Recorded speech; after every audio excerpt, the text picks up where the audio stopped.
You all again participants in this session where Preeti ma'am assigned me a topic related with what is the process of evaluation, assessment and feedback and how to construct an effective assessment tool or any effective achievement test. So we are going to कल के discussion से अगर किसी की कोई query हो, अगर कुछ ऐसा लगा हो तो आप पूछ सकते हैं। बाकी हम इसमें आज आगे बढ़ रहे हैं और आज भी मैं यही कहूंगी कि जो भी आपको लग रहा है कि हमें कुछ पूछना है, कुछ ऐसे पॉइंट्स हैं जो हैं, वो आप अपनी क्वेरी डाल दीजिए चैट बॉक्स में, मैं उनको जरूर टेकअप करूंगी। ओके, तो चलते हैं। ये टॉपिक हम क्यों पढ़ रहे हैं, क्या जरूरत है हम इवैल्यूएशन के बारे में जाने, क्योंकि इवैल्यूएशन तो एज अ टीचर हमें बड़ा अच्छा ही आता है और एज अ टीचर क्या, as a individual, as a person हम कभी भी किसी को इवैल्यूएट कर सकते हैं, उसके लिए अपने ओपिनियन दे सकते हैं। तो इसमें ऐसा क्या है कि ये टॉपिक पढ़ने की जरूरत है और हम एज अ टीचर बहुत ज्यादा इवैल्यूएशन कर भी रहे हैं। तो अगर हम अभी देखें तो चारों तरफ हमें बस एक ही चीज दिखाई देती है, वो हमारी सोसाइटी में क्या है, सब कुछ ग्रेडिंग। छोटा बच्चा भी हो, बड़ा हो, अगर आप इन सर्विस हैं तो इन सर्विस भी आपके क्या है, एनुअल आपसे प्रोग्रेस रिपोर्ट मांगी जाती है कि आपने क्या किया, क्या अचीवमेंट्स हैं आपके। कभी कभी कहीं कहीं पे क्वार्टरली भी मांगते हैं, कभी कभी एकेडमिक सेशन में पूरा मांगते हैं कि आपने क्या किया। सब कुछ चारों तरफ जो है वो ग्रेडिंग का ही प्रेशर है। और कहीं ना कहीं एज अ एडमिनिस्ट्रेटर अगर आप हैं तो आपके लिए भी ये बहुत बड़ी प्रॉब्लम है कि आपको कैसे वो ग्रेडिंग करी जाए कि आपके पास ऐसे कॉम्पिटेंट पर्सन हो या उनको जिनको कि आप प्रमोट करना चाहते हैं वो एक्चुअली कॉम्पिटेंट पर्सन हो और आप उस पर्टिकुलर इंस्टीट्यूशन या ऑर्गेनाइजेशन के लिए कुछ अच्छा कर pi by this selection of those particular persons. तो सब कुछ यही है, इसलिए इस टॉपिक के बारे में भी जानना बहुत जरूरी है। और आज का सीन जो है, जब हम ऑनलाइन मोड में आ चुके हैं, हमने पिछले 2 साल में आप लोगों ने देखा होगा पैटर्न ऑफ एग्जामिनेशन बिल्कुल चेंज हो चुका है। वहां पे हम जो ऑफलाइन मोड से जो स्टूडेंट्स का एग्जाम लेते थे अपनी यूनिवर्सिटीज में, अब वो पैटर्न चेंज होके ऑनलाइन मोड में हो गया है। ऑनलाइन मोड में भी बहुत सारी कंट्रोवर्सीज आई कि कैसा होना चाहिए। एक संस्थान है कोई, वो open book education sorry evaluation करा रहा है। एक संस्थान है जो ऑनलाइन मीडियम से खुद करा रहा है। कोई एक संस्थान है जो किसी दूसरी एजेंसी को देकर के वो एग्जाम करा रहा है। कुछ लोगों ने प्रीवियस स्कोर के बेसिस पे बच्चों को नेक्स्ट क्लास में प्रमोट कर दिया। बहुत कुछ हुआ था और बहुत कुछ कंट्रोवर्सीज थी और कब कैसे क्या करना चाहिए था, ये सब बहुत डिस्कशन के बाद निकल के आई थी चीजें। तो ये सारी बातें हमारे सराउंडिंग्स में हैं आज, तो हमें इसलिए इन सब बातों को ध्यान में रखना है। सामने आपकी जो स्क्रीन डिस्प्ले है उसमें आप देख सकते थे कि जो हमारा क्लासरूम था वो क्लासरूम शिफ्ट हो गया था एक स्क्रीन में, और हमें अपनी सारी, चाहे वो टीचिंग लर्निंग प्रोसेस हो या वो प्रोसेस ऑफ इवैल्यूएशन हो, वो सब कुछ हमें एक दूसरे मोड में स्विच ओवर करनी पड़ी। जो हमारा मोड ये था paper pencil type of test का, कि हम सिंपली स्टूडेंट्स को एक क्वेश्चन पेपर बना के देते थे, वो हमारे सामने सो कॉल्ड 3 आवर और 2 आवर के टाइम ड्यूरेशन में उसको कंप्लीट करते थे। फिर एक प्रोसेस ऑफ इवैल्यूएशन थे कि हम एक टाइम बीइंग में उसको कॉपीज को इवैल्यूएट करते थे एज एग्जामिनर और उनको मार्क्स उनके कम्युनिकेट किए जाते। वो प्रोसेस खत्म होकर के अभी इस पैटर्न पे हम आ गए जहां बच्चे के सामने एक किताब भी खुली हुई है और वो उस किताब से उस आंसर को देख करके भी लिख सकता है और आपको रिस्पॉन्ड कर सकता है। जो मैंने बताया कि open book type of evaluation में ये पैटर्न यूज किया गया था। अभी प्रॉब्लम क्या है, हमें आज जो सबसे बड़ा जो डिस्कशन रखना है कि अगर हम इवैल्यूएशन कर रहे हैं, किस मेथड से करते हैं इट डजंट इम्पोर्टेंट। जो उसकी बेसिक स्पिरिट है, हम इवैल्यूएशन करते क्यों हैं, क्या इवैल्यूएशन के पीछे हमारा पर्पस किसी भी लर्नर को डीमोटिवेट करना है क्या। तो हमें एज अ टीचर ये बिल्कुल जान लेना चाहिए कि इवैल्यूएशन का पर्पस केवल और केवल किसी भी स्टूडेंट को मोटिवेट करने का होता है, ना कि उसको डीमोटिवेट करने का। कल भी हमने सारा डिस्कशन किया कि अगर हम लर्निंग की बात करते हैं, अगर हम ये चाहते हैं कि हमारे जो लर्निंग आउटकम है वो मैक्सिमाइज हो, सबसे ज्यादा लर्निंग को हम अचीव करें, हमारे जो स्टूडेंट्स का बिहेवियर मॉडिफिकेशन हो वो मैक्सिमम हो, तो हमें सबसे ज्यादा ध्यान जिस फैक्टर का रखना है दैट इज मोटिवेशन। अगर आपका मोटिवेशन वहां है तो वो स्टूडेंट नो डाउट एक्सेल करेगा, और अगर मोटिवेशन नहीं है तो वो एक्सेल नहीं करेगा। अगर हम लोग बहुत माइन्यूटली अपने सराउंडिंग में या अपने फैमिली में या इवन अपने ऊपर ही इस चीज को इम्प्लीमेंट करके देखें, क्योंकि हमें आज इतनी भागम भाग वाली लाइफ है कि हम चीजों को क्रिटिकली थिंक नहीं कर रहे, उन पे एनालिसिस नहीं कर रहे, बस जो एक पैटर्न बना है हमें वही करना है, एंड जो मार्क्स है उसके लिए हमें एक्सेलेंस की तरफ बढ़ते जाना है। 100 भी आज सफिशिएंट नहीं रह गया है। मुझे कभी कभी ये नहीं समझ में आता कि आउट ऑफ 100 क्या 100 से कुछ ऊपर भी मिलने लगेगा क्या? जिस हिसाब से 100 को देखा जा रहा है या 99 को देखा जा रहा है, मुझे ये लगता है कि क्या हमारे मैथमेटिकल मॉडल में या मैथमेटिकल अजम्पशन में समथिंग कुछ दिन आगे ऐसे भी आएंगे कि 100 से ऊपर भी कुछ दिया जाएगा क्या? तो बात बस इतनी सी है कि हम जो पर्पस है उसको समझें। अगर आप अपने लाइफ में, अपने एकेडमिक करियर में अगर अपने को देखते हैं, तो आपकी वो एबिलिटीज जो आज आप में हैं, वो कहीं ना कहीं आप अगर पीछे मुड़ के देखें तो आपके कुछ टीचर्स ने उनको प्रमोट किया, आपको मोटिवेट किया है, और उस वजह से आज आप उस पोजीशन पे हैं। और मे बी कि आपके अंदर बहुत सारी एबिलिटी रही हो, कल जैसे जोन ऑफ प्रॉक्सिमल डेवलपमेंट की बात करी थी, कुछ ऐसी भी एबिलिटीज रही हो जिनको एक प्रॉपर प्रमोशन नहीं मिला गया, एक प्रॉपर मोटिवेशन नहीं मिला, जिसकी वजह से आप उस एरिया में आज एक्सेल नहीं कर रहे हैं। तो कहीं ना कहीं अगर उन टीचर्स के कंट्रीब्यूशन को आज हम याद करते हैं जिनकी वजह से आज हम यहाँ हैं, जैसे मैं सिंपल सा बोलूं, मैं स्टैटिस्टिक्स की क्लास लेती हूँ यहाँ रिसर्च में, पीएचडी में। तो स्टैटिस्टिक्स में मैं जूलॉजी बैकग्राउंड से हूँ। स्टैटिस्टिक्स एक मैथमेटिकल बैकग्राउंड का कंसेप्ट है।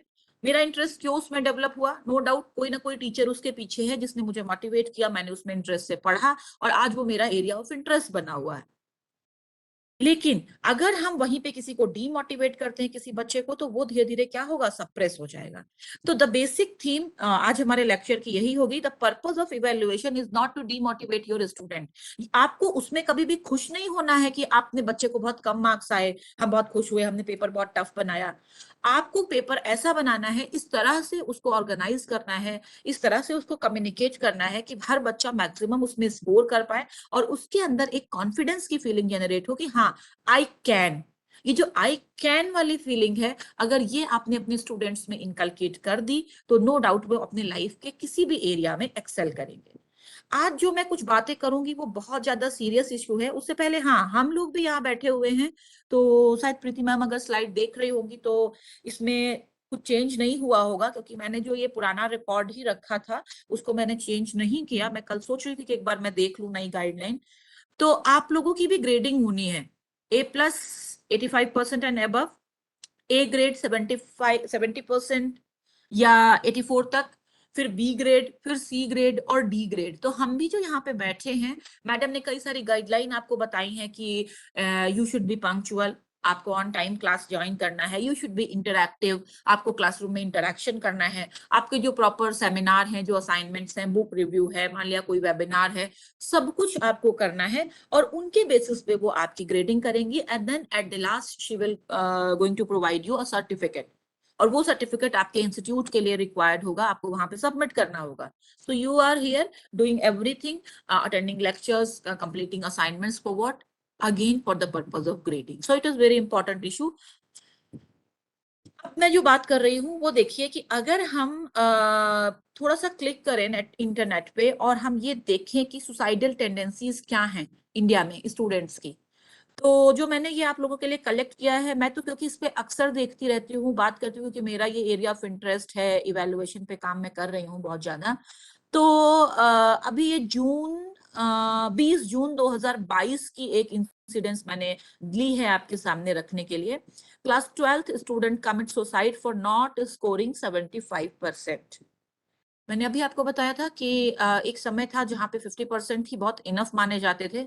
अभी हम लोग 100% के ऊपर भी एक्सपेक्ट करने लगे हैं। आई थिंक अगर कॉन्शियसली नहीं करते होंगे तो अनकॉन्शियस माइंड में कुछ पेरेंट्स के दिमाग में होता होगा कि 100% के ऊपर भी कुछ हो सकता है। सो एक स्टूडेंट है क्लास 12th की, वो इसलिए सुसाइड करती है क्योंकि जब रिजल्ट्स आते हैं तो वो 75% स्कोर नहीं कर पाई। मैंने इसको पढ़ा था तो उसमें ये भी लिखा था कि शी स्कोर्ड 60%। तो 60% अगर वो है तो उसको जीने का हक नहीं है। क्यों? क्योंकि उसके लिए जो टारगेट था दैट इज 75%। वो टारगेट किसने सेट किया होगा? नो डाउट उसने नहीं किया होगा, उनके पेरेंट्स ने, उनके टीचर्स ने, उनके रिलेटिव्स ने, उनकी सोसाइटी ने, जहां पे उसको उसके आसपास 75% वाले लोग रहे होंगे, उन्होंने ही उसको तय किया होगा कि आपको अब तो जीने का हक नहीं है। तो क्या हमने अपना इवैल्यूएशन सिस्टम का टारगेट ये बनाया है कि एक स्टूडेंट सुसाइड करें due to low percentage of marks only? दूसरा जो इंसिडेंस मैं शेयर कर रही हूँ ये 6 मई 2022 का है, टाइम्स ऑफ इंडिया की ही ये न्यूज है again. Student of class 12th kill self on day of board exam.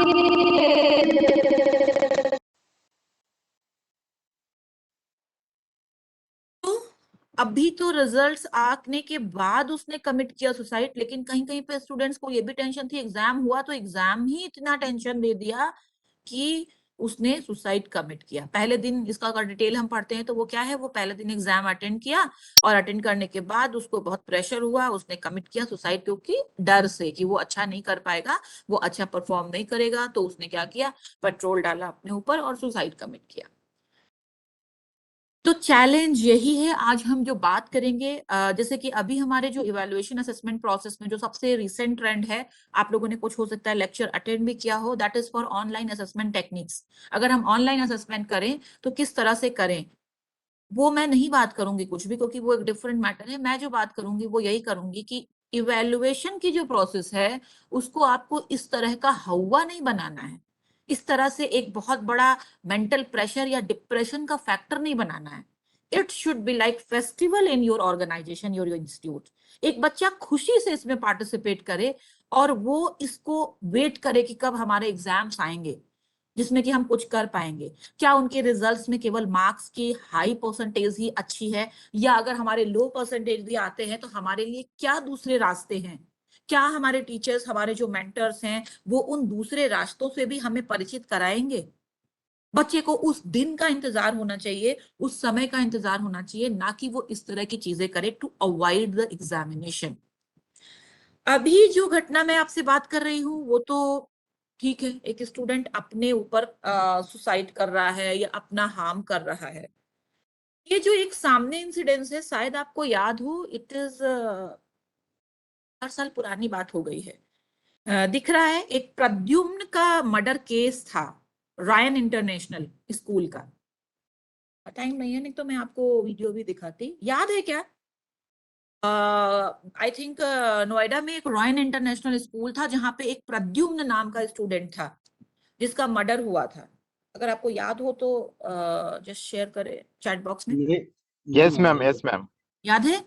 What were the reason, क्या कारण निकल के आया था बाद में जब सीबीआई की इन्वेस्टिगेशन इसमें हुई थी? Normal police was not capable to find out the reason behind the murder of that very boy student, that is Pradyumna. क्या कारण था? आई थिंक शायद आप लोगों को अब नहीं याद है। It is very critical issue. वहां पे एक क्लास 11th के स्टूडेंट ने बाथरूम में एक प्रद्युम्न नाम के 4 साल के बच्चे को, जो क्लास फर्स्ट में था, उसका मर्डर कर दिया था। For what? To avoid the examination and parent teaching meeting. अगर आपको याद हो जस्ट सर्च करिएगा, अभी हमारे पास टाइम कम है, टॉपिक्स ज्यादा है, नहीं तो मैं वो आपको वीडियो दिखा देती। आप अगर नेट पे डालेंगे प्रद्युम्न मर्डर केस तो वो सिंपली आपको दिख जाएगा। तो पहले एक ड्राइवर पे मर्डर का शक किया जा रहा था, फिर ये जो अशोक नाम का था, फिर उसके बाद जब सीबीआई ने इन्वेस्टिगेट किया तो एक क्लास 11th के स्टूडेंट ने क्लास फर्स्ट स्टैंडर्ड के स्टूडेंट का मर्डर क्यों किया? क्योंकि स्कूल में छुट्टी हो जाएगी और एग्जाम्स पोस्टपोन हो जाएंगे और जो पेरेंट टीचर मीटिंग है वो क्या होगी? पोस्टपोन हो जाएगी। तो दिस इज द सीन कि यहाँ पे एक बच्चा, एक जो सुसाइड कमिट कर रहे थे उससे भी ऊपर उठ के वो मर्डर करने में भी पीछे नहीं हट रहा है। For what? To avoid the examination. तो आज हम इस सीन पे पहुंच गए हैं। तो हमें उस इंस्टीट्यूशन में एग्जाम को ऐसा नहीं बनाना है। आज वो किसी बच्चे का मर्डर कर रहा है, वो भी दिन दूर नहीं कि वो टीचर का मर्डर करेगा। क्यों? क्योंकि उसका एग्जामिनेशन अच्छा नहीं हुआ, टीचर कॉपी लेके जा रहे होंगे गैलरी में, तो वो सोचेगा टीचर कोई मर्डर कर दो और ये कॉपी हटा दो। छोटी मोटी इंसिडेंट्स हमने पहले देखी थी, जैसे आपने अगर थ्री इडियट्स मूवी देखी होगी तो उसमें एग्जामिनेशन के पहले बच्चे एक दूसरे का मटेरियल छुपा देते हैं या कुछ ऐसा मटेरियल उनको प्रोवाइड कर देते हैं उनके कमरों में जहां पे वो उसको पढ़ने में बिजी हो जाए और प्रिपरेशन ना कर पाए, दूसरे के मार्क्स से जेलस होना, उनकी कॉपी चोरी कर लेना, कुछ करना। ये तो बहुत छोटी छोटी इंसिडेंट्स थी। आज जहां हम पहुंच गए हैं वो ये इंसिडेंट्स है जो आपके सामने स्क्रीन पे डिस्प्ले है कि वो बच्चा मर्डर कर रहा है एक दूसरे बच्चे का टू अवॉइड द एग्जामिनेशन। तो अब हम तैयार रहे, अगला नंबर हमारा भी हो सकता है। क्यों? क्योंकि अरे सीधी सी बात है, तो जिससे तरीका बन जाए, जिस तरीके से हमारा काम हो जाए वो तरीका हमें अपनाना है। For what? To avoid that very pressure. Family pressure है, सोसाइटी का प्रेशर है, स्कूल का प्रेशर है, आगे करियर का प्रेशर है।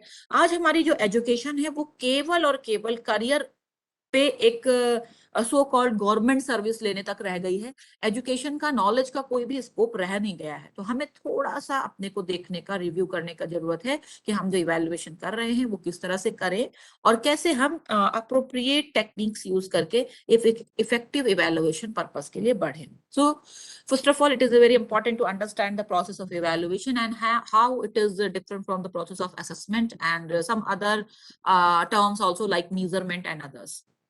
So let us discuss what is educational evaluation. Evaluation is a process of collecting information on the basis of which judgments are formed, which in turn are used for taking decisions. क्या करना है? तीन phases कौन सी हैं evaluation में? पहला, हमें information collect करना है।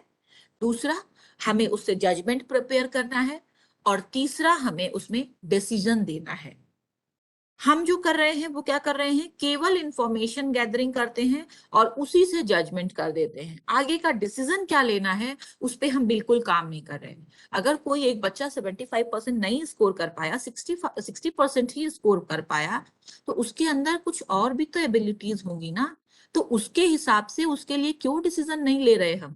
क्यों हमारे पास टाइम नहीं है कि हम उसको डिसीजन दे, उसको बताएं, समझाएं कि तुमने भले इस एरिया में एक्सेल नहीं किया तो तुम दूसरे एरिया में भी कर सकते हो। क्या है ये तीन phases? Information gathering is about achievements, competencies developed and instructional objectives. जो जो चीजें हम चाहते थे, जो हमने उनको इंस्ट्रक्ट किया, उसमें से उन्होंने कितने को अचीव किया, कितने ऑब्जेक्टिव्स को पूरा किया, उसके हिसाब से हम information. Common judgement about attainment of level, किस लेवल तक अटेन किया। In terms of intended learning outcomes, हम जब कोई चीज पढ़ाते हैं तो उससे पहले हम तय कर लेते हैं कि हम इस लेक्चर के बाद क्या एक्सपेक्टेशन रख रहे हैं। जैसे आज मैं आई हूं तो आज मेरा क्या है? मैं केवल जो भी आप लोगों से 3 घंटे आज बात करूंगी तो मेरा टारगेट ऐसा तो थोड़ी है कुछ कि आप बहुत अच्छा इसमें एग्जामिनेशन में पास कर जाएंगे, या अगर मान लिया हमने इससे रिलेटेड आपका एक मैडम टेस्ट भी लेंगी, उसमें कुछ एमसीक्यू होंगे। मेरा ये भी टारगेट नहीं है कि आप मेरे वाले एमसीक्यू सही सही कर लेंगे, ओके, या मैडम उसको इंक्लूड करेंगी और आप उसमें अच्छे से पास हो जाएंगे। मेरा टारगेट केवल आज के लेक्चर पे यही है कि as a teacher, as a society member, as a parent, आप कहीं ना कहीं इन बातों को थोड़ा सा समझेंगे और समझना ही नहीं, आप अपने बिहेवियर में इनको रिफ्लेक्ट भी होने देंगे और दूसरे लोगों को भी अवेयर कराएंगे कि सारे बच्चे एक जैसे नहीं होते, पांचों उंगलियां बराबर नहीं होती, लेकिन हर एक उंगली की अपनी इंपॉर्टेंस होती है।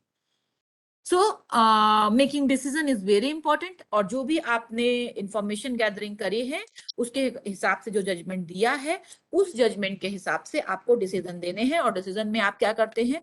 क्या रिमीडियल टीचिंग की जरूरत है, बच्चे को मदद करनी चाहिए, या उसको प्रमोशन कर देना चाहिए, या उसको प्रॉपर सर्टिफिकेशन कर देना चाहिए, क्या क्या करना है उसके बारे में आप डिसीजंस लेते हैं। लेकिन हम लोग कुछ नहीं लेते। हमारे यहाँ तो रिमीडियल टीचिंग तो बिल्कुल है ही नहीं, क्योंकि नॉर्मल टीचिंग में ही इतना वर्कलोड है, वो चीजें हैं कि हम उससे ओवरकम नहीं कर पाते। तो रिमीडियल टीचिंग के बारे में तो हम कभी सोचते ही नहीं।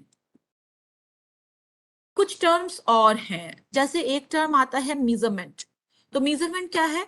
Measurement is a process of assigning numerals to objects or an attribute according to certain rules. मान लिया हमने एक कोई आपको एग्जाम दे दिया, उसमें केवल नंबर दे दिए। नंबर देने के बाद हम कुछ नहीं बता रहे हैं। जैसे सपोज 2 बच्चे हैं, एक बच्चा आप गए अपनी पेरेंट्स, एज ए पेरेंट्स आप किसी ग्रुप में हैं, वहां पे आपने बात कर रहे, किसी फंक्शन में है, कहीं कुछ है। एक बच्चा है जिसने कहा कि तुम्हारे कितने मार्क्स आए भाई? बोला 65%, ओके। दूसरा बच्चा है, बोला कितने मार्क्स आए, बोले 95%। तो आपने क्या किया, केवल मेजरमेंट किया, अरे ये 65% वाला तो बहुत बेकार है, लग रहा है कुछ नहीं करता, इसके पेरेंट्स ध्यान नहीं देते, 95 वाला कितना अच्छा है, वाह ग्रेट।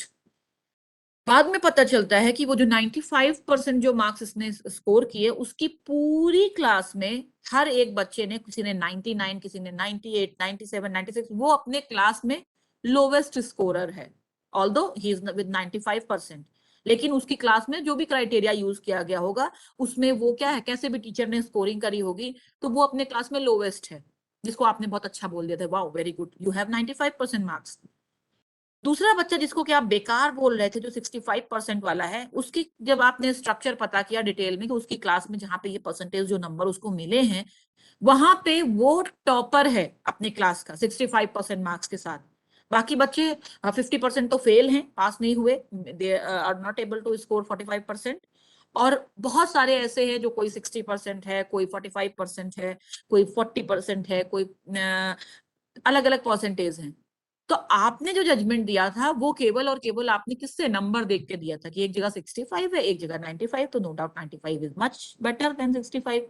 लेकिन सिचुएशन क्या थी, वो 95 वाला स्टूडेंट वो आपकी क्लास का लोवेस्ट स्टूडेंट था, और जो 65 वाला है वो टॉपर है, और वो उसके अंदर एक्सेलेंस है।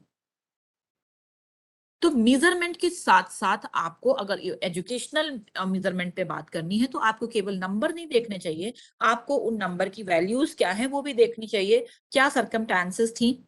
या ये भी केस हो सकता है कि जो 65%, मान लिया एक ही क्लास का बच्चा है, एक ने 95 स्कोर किया, एक ने 65 स्कोर किया, फिर भी आप उसको कोई भी डिसीजन नहीं दे सकते। क्यों? क्योंकि हो सकता है वो बच्चा जिसने 65 स्कोर किया है, एग्जामिनेशन के 2 दिन पहले उसके साथ कोई बहुत बड़ी ट्रेजेडी हो गई हो, कोई मेजर एक्सीडेंट हो गया हो उसके साथ, उस एक्सीडेंट के बाद भी उसने वो एग्जाम अटेम्प्ट किया एंड ही स्कोर्ड 65%। तो हम समझ सकते हैं कि अगर वो नॉर्मली वो एग्जाम देता, तो नो डाउट कि वो भी 95 या 99% तक स्कोर करता। लेकिन उसके जो एक लेवल ऑफ मोटिवेशन था, जो लेवल ऑफ एस्पिरेशन था, उसकी जो विल पावर थी, हम उसको नहीं अप्रिशिएट कर रहे हैं, हम कंडीशन जानने की कोशिश नहीं कर रहे हैं। हमने केवल क्या कहा, नहीं वो 95% है, एक ही क्लास में है, एक ही पेपर है, तो वो बेटर है, और ये 65% है। उसके पीछे क्या फैक्टर है, ये जानने की हम कोशिश नहीं कर रहे हैं, और इसी बेसिस पे हम अपने सारे डिसीजन दे देते हैं। So you need to avoid measurement, you have to know about the process of assessment. आपको एक प्रॉपर असेसमेंट करना है, केवल मेजरमेंट नहीं करना है। कैसे assessment? Assessment is the process of estimating the status of people's development in different aspect of learning.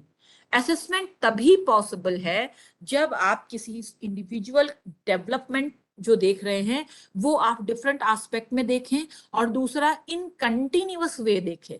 मैं छोटा सा एक एग्जांपल दे देती हूँ, जिससे आपको बिल्कुल समझ में आ जाएगा कि what is the measurement and what is the assessment.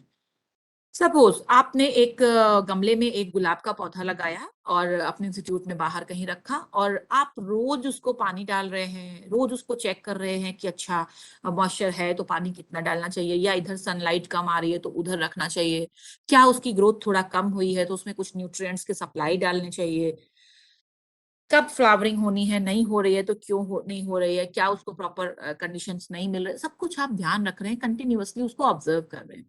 Then उसमें फ्लावरिंग होती है, और आप देखते हैं कि हाँ ये प्लांट ऐसा था, ये स्पीशीज का जो प्लांट हमने लगाया तो ये इस तरह से ग्रो किया, and this is the success. दूसरी कंडीशन है, आप गए एज ए इंस्पेक्टर, आपने देखा अरे ये गमला इस तरह से यहाँ लगा हुआ है, इसमें तो अच्छे फूल नहीं आए हैं, इसमें तो अच्छे फूल आए हैं, इसकी कंडीशंस नहीं जानने की कोशिश करी, उसकी कंडीशन नहीं जानने की कोशिश, बस डिसीजन दिया कि this one is good and this one is bad. So first process, when you are continuously observing the development and progress of that very plant, is called as assessment, and you are involved completely. आप उस process में पूरी तरह से involve हैं। दूसरा, जब आप इन्वॉल्व भी नहीं थे, आपने कंटिन्यूअसली देखा भी नहीं, केवल एंड में गए और जाकर के देख के बता दिया, दैट इज मेजरमेंट, और यू कैन से इवैल्यूएशन। तो we have to avoid the process of measurement from our educational system, and we have to switch towards the assessment, where continuous development and continuous progression of any individual student is being taken care. Okay, so assessment को अगर हम देखें तो ये भी कई stages में होता है, और कौन कौन सा होता है ये भी समझ लेना चाहिए। तीन टर्म्स हैं हमारे पास। पहला है assessment for learning, assessment as learning and assessment of learning. ये तीनों बातें क्या हैं? सभी असेसमेंट हैं। पहले जब हम असेसमेंट फॉर लर्निंग की बात करते हैं तो यहाँ पे जब बच्चा सीख रहा होता है, जैसे आप लोगों ने अभी मैं फॉर्मेटिव असेसमेंट की भी बात करूंगी, सीबीएसई के अगर पैटर्न की बात करें स्कूल्स में, तो आप लोगों ने देखा होगा कि एक नया पैटर्न वहां पे इंट्रोड्यूस हुआ है जहाँ पे फॉर्मेटिव असेसमेंट और समेटिव असेसमेंट की बात की जाती है। FA1 फॉर्मेटिव असेसमेंट 1 है, फिर FA2, फिर SA1 समेटिव असेसमेंट 1, फिर उसके बाद FA3, फिर उसके बाद FA4 और उसके बाद समेटिव असेसमेंट 2 या SA2 होता है। 6 अलग अलग टर्म्स में उनके एग्जाम्स होते हैं। कंटिन्यूअस इवैल्यूएशन है। The pattern of evaluation is CCE. What is the full form of CCE? Anybody? You can chat also. What is the CCE?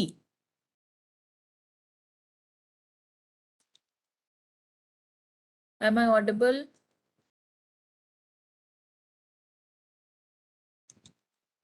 Yes, ma'am. पता, मैं इसलिए बीच बीच में बात करती हूँ आप लोगों से कि मुझे लगे कि हाँ। Hello madam, hello. हाँ हाँ हाँ। Continuous 1 minute, continuous and comprehensive evaluation. Okay, correct. तो सीसीई सीबीएसई यूज किया जहां पे हम कॉम्प्रिहेंसिव एंड कंटिन्यूअस इवैल्यूएशन की बात करते हैं। तो कॉम्प्रिहेंसिव और कंटिन्यूअस जब हम इवैल्यूएशन रखेंगे, तो इसीलिए मैं जो अभी बता रही थी कि वहां पे FA1, FA2, SA1, SA2, इस तरह से 6 स्टेप्स हैं जहां पे हम क्या करते हैं, इवैल्यूएट करते हैं। और किसी एक कंडीशन पे, जैसे अभी मैंने पहले बोला कि एक बच्चा है जिसके साथ कोई ट्रेजेडी हो गई 2 दिन पहले, उसने लेकिन एग्जाम अपीयर किया और उसने वो मार्क्स लिए। तो मान लिया कभी एक बार किसी के साथ कोई मिसहैप हो भी जाती है, तो उसके पास कोई ऐसा नहीं कि एक ही मौका है। पहले क्या होता था, at the end of the semester केवल एग्जाम होते थे एक, और या कभी कभी हाफ ईयरली हो जाते थे और फिर एनुअल हो जाते थे, 2 एग्जाम होते थे। लेकिन यूनिवर्सिटी सेटअप में आपने देखा होगा कि केवल सेमेस्टर एंड में एक एग्जाम होता है और 6 सेमेस्टर है, और उसी में आपको, या 4 सेमेस्टर जहां पे भी जितने हैं, उसमें आपको क्या करना होता है, परफॉर्म करना होता है।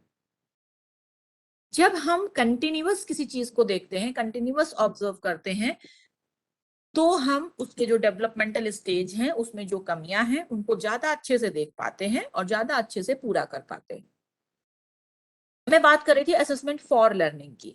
असेसमेंट फॉर लर्निंग यही है, आप कंटिन्यूअसली जब लर्निंग की प्रोसेस कर रहे हैं, उस समय उस लर्निंग को मैक्सिमाइज करने के लिए आप बच्चों से क्या, जैसे मैं अभी क्या करती हूँ, बीच बीच में क्वेश्चंस पुट अप करती हूँ, पूछती हूँ कि आप इंटरैक्टिव हैं या नहीं। अभी तो ऑनलाइन मोड में बिल्कुल पॉसिबल नहीं है, लेकिन जब ये फेस टू फेस होता है तो कहीं पे भी 10 मिनट भी मोनोटोनस नहीं रहता है।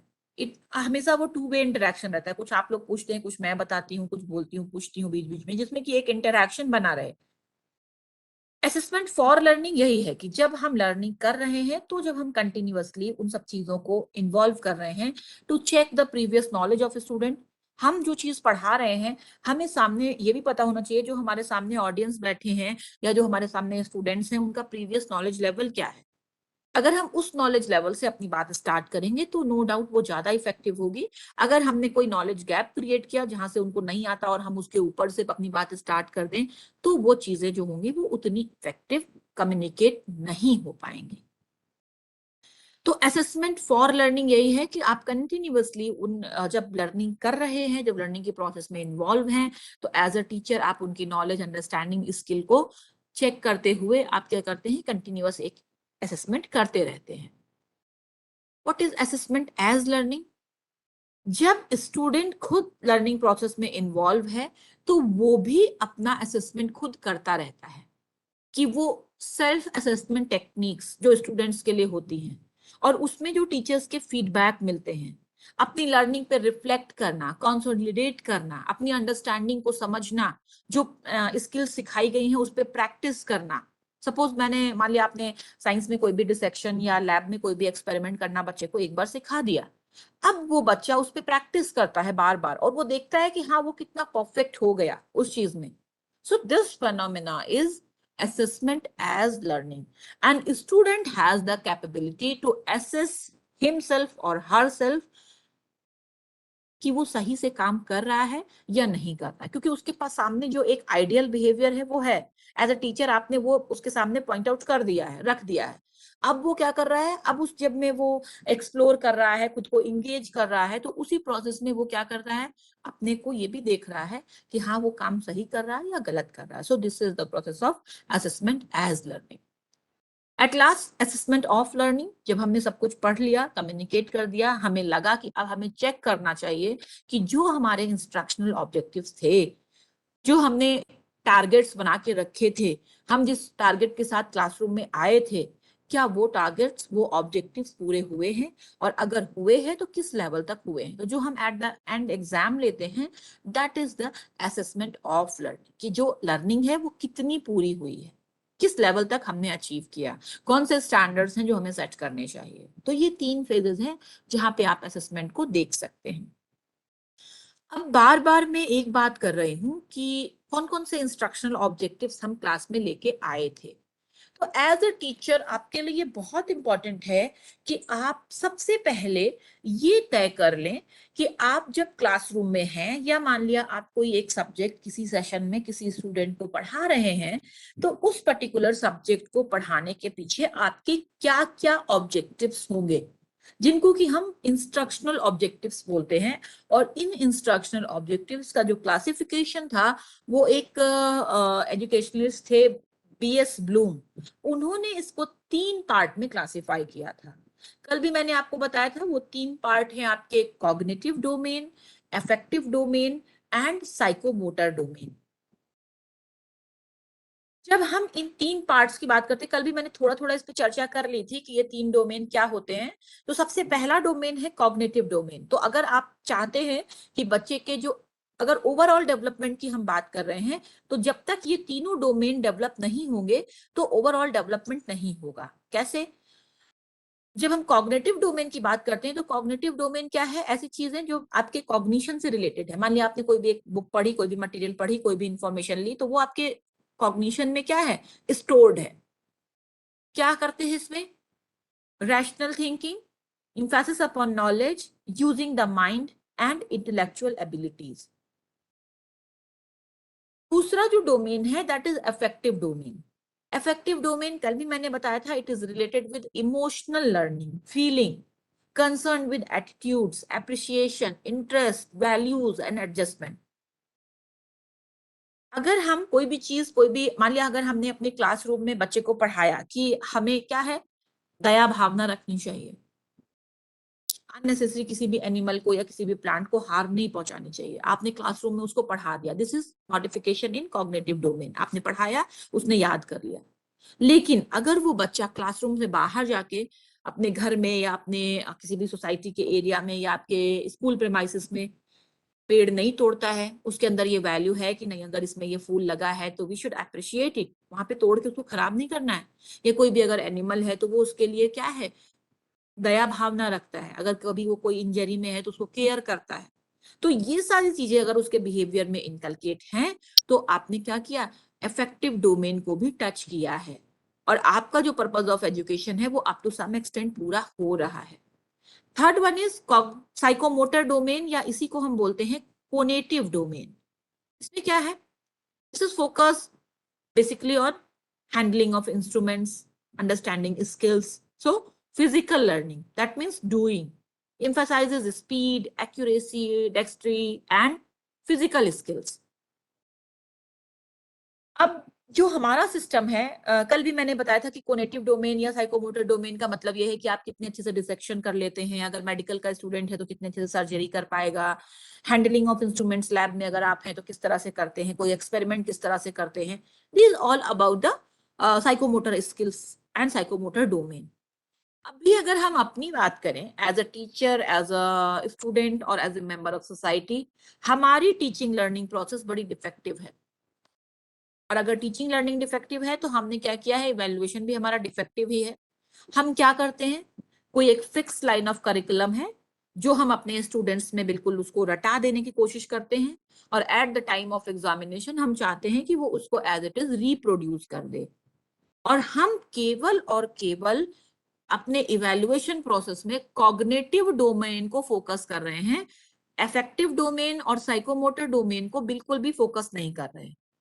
इस बात से शायद आप एग्री होंगे, जो आपका क्वेश्चन पेपर बनाया जाता है या आप बनाते हैं क्वेश्चन पेपर, उसमें केवल आप क्या करते हैं, नॉलेज को ही तो चेक करते हैं। Knowledge, comprehension, application, analysis, synthesis, evaluation, ये 6 कंपोनेंट हैं आपके कॉग्निटिव डोमेन के, और आप यही 6 कंपोनेंट केवल अपने क्वेश्चन पेपर में चेक करते हैं।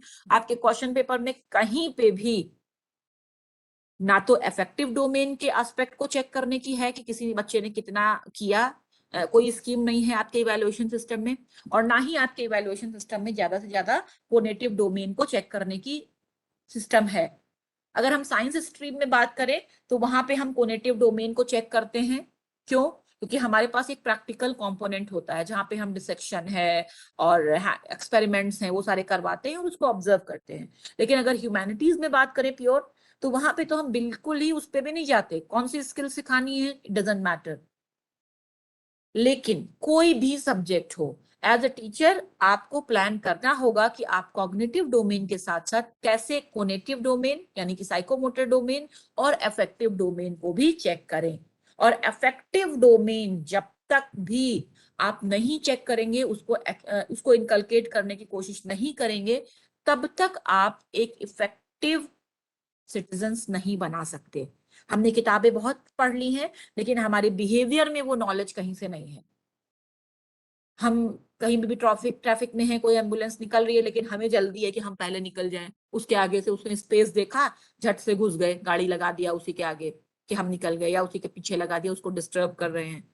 सो this is not the knowledge. अगर आपके अंदर ये चीजें नहीं है कि आप किस चीज को, किस सिचुएशन को कैसे हैंडल करते हैं। बहुत सिखाया गया कि honesty is the best policy, चोरी नहीं करनी चाहिए, लेकिन वो बच्चा क्या है, अपनी सराउंडिंग में चोरी कर रहा है, सोसाइटी में चोरी कर रहा है। उसके अंदर कोई भी ऑनेस्टी नहीं है, कोई भी बिहेवियरल स्किल्स नहीं है टू हेल्प एनीबडी और टू असिस्ट एनीबडी, कुछ भी नहीं है। इम्पैथी सिंपैथी कुछ है ही नहीं, आपने इनकलकेट ही नहीं किया। सो केवल नॉलेज प्रोवाइड कर देना, केवल कॉग्निटिव डोमेन प्रोवाइड कर देना और उसी को एसेस करके आगे पास आउट कर देना, this is not sufficient. As a teacher we have to plan for the effective domain measurement or assessment and for psychomotor और cognitive domain measurement. अभी बहुत सारे क्वेश्चंस दिमाग में आ रहे होंगे, सब लोग अपने अपने सब्जेक्ट के हिसाब से शायद सोच रहे हो कि हम अपने सब्जेक्ट में साइकोमोटर डोमेन को कैसे इंक्लूड करें। मान लिया हम हिस्ट्री पढ़ाते हैं, तो मैडम हम साइकोमोटर डोमेन कैसे करेंगे इसमें, शायद आप लोग क्वेश्चन सोच रहे हो अपने अपने सब्जेक्ट के हिसाब से। सोचना भी चाहिए, अगर आप उसको सोच रहे हैं तो ये अच्छी चीज है कि आप कैसे अपने, और एक चीज मेरी साइड से जान लीजिए, कोई भी ऐसा सब्जेक्ट नहीं है जिसमें ये तीनों डोमेन ना निर्धारित किए जा सके और इनका तीनों का असेसमेंट ना किया जा सके। बस आपको ये सोचना है कि आप इसमें कैसे उन चीजों को इन्वॉल्व करेंगे और कैसे उनका असेसमेंट करेंगे। ओके, अब हम आगे बढ़ते हैं। कोई भी अगर क्वेरी है तो आप चैट बॉक्स में डालिएगा, मैं उसमें उसको बाद में डील करूंगी। अब हम आगे चलते हैं। Types of educational evaluation. Educational evaluation कितने तरह का है जो हम यूज कर रहे हैं? Formative evaluation, summative evaluation and diagnostic evaluation. हमने अपने सेटअप में 2 चीजें तो बहुत अच्छे से कर रखी हैं मैडम। हम फॉर्मेटिव इवैल्यूएशन भी करते हैं अपने क्लासरूम में बच्चों का, समेटिव भी करते हैं। फॉर्मेटिव क्या है? जब आप क्लासरूम में पढ़ा रहे हैं, छोटे छोटे कंटेंट आपने पूरे कर लिए, छोटे छोटे स्टेप्स आपने पूरे कर लिए, उसके बाद आप तुरंत क्या करते हैं, बच्चे का इवैल्यूएशन कर लेते हैं, पूछ लेते हैं, कोई छोटा सा क्वेश्चन दे देते हैं करने के लिए, कोई छोटी सी एक्टिविटी दे देते हैं करने के लिए। ये आपका फॉर्मेटिव इवैल्यूएशन हो गया, and it is related with assessment for learning. ठीक, कैसे कैसे हम चल रहे हैं। Second one is summative evaluation. At the end of the semester, at the end of the session, जब आपने अपना सारा कंप्लीट कर लिया कोर्स, तो आप क्या करते हैं, फाइनल एक एग्जामिनेशन करते हैं, this is called as summative evaluation. Formative evaluation से आप किसी भी स्टूडेंट के डेवलपमेंट में हेल्प करते हैं, उसकी कहाँ पे कमियां हैं उसको सुधारने का काम करते हैं। जबकि समेटिव इवैल्यूएशन में ऐसा कोई स्कोप नहीं होता। आप बच्चे को केवल उसको अगली क्लास में पास आउट करना है या नहीं करना, उसको क्या ग्रेड देना है, उसको क्या कहते हैं कितना ग्रेड देना है, आगे कौन सी स्ट्रीम देनी है, ये सारी बातें आप समेटिव इवैल्यूएशन से कंक्लूड करते हैं। And what is about diagnostic evaluation? What is this? Anybody? Diagnostic evaluation क्या है और क्या अगर आप इसको यूज करते हैं तो मुझे बताइए, एक आध लोग कुछ अपने व्यूज दीजिए जिससे मुझे पता चले कि क्या मैं सही डायरेक्शन में जा रही हूँ या नहीं।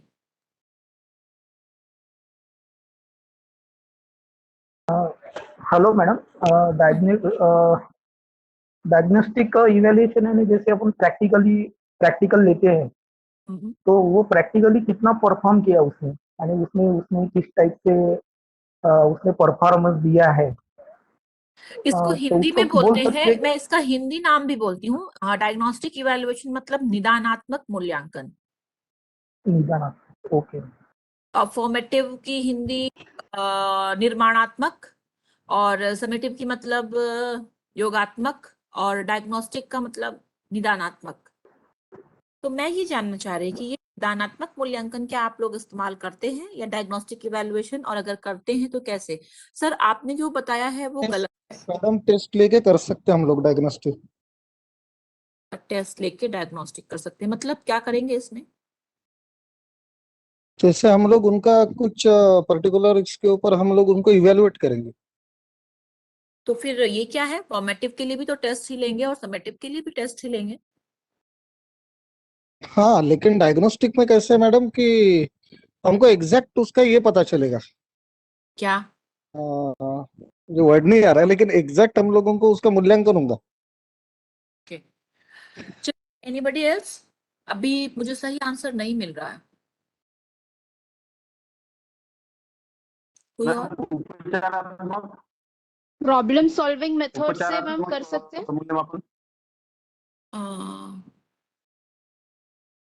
हाँ कर सकते हैं, लेकिन मुझे ये जानना है कि ये है क्या। हेलो मैडम, उनके जो वीक पॉइंट्स है वो फाइंड आउट करना और उसको सॉल्व करना, हाँ, वो एक हो सकता है मैडम। ये स्क्रीन मैंने आपके सामने स्क्रॉल की है, क्या इसको देख के कुछ बता सकते हैं? हाँ, आप काफी हद तक सही बताएं।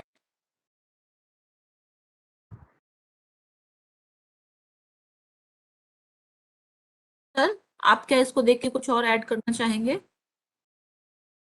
मैडम इट और is madam not a case difficulties to in case study. At the time of learning, उनको क्या डिफिकल्टीज आ रही है लर्निंग के वक्त?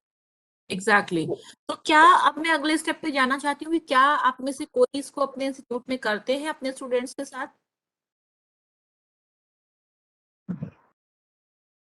तो करते हैं मैडम वो, जो हम स्टूडेंट का जो जैसे थॉट एनालिसिस करते हैं, हम्म। तो उसमें हम स्टूडेंट को बुलाते हैं, उनके क्या वीकनेसेस है, क्या स्ट्रेंथ है, और उनको क्या डिफिकल्टीज आ रही है। ओके, और कोई कुछ बताना चाहेगा? ये मैंने सामने स्क्रीन डिस्प्ले की है, व्हाट इज डायग्नोस्टिक इवैल्यूएशन।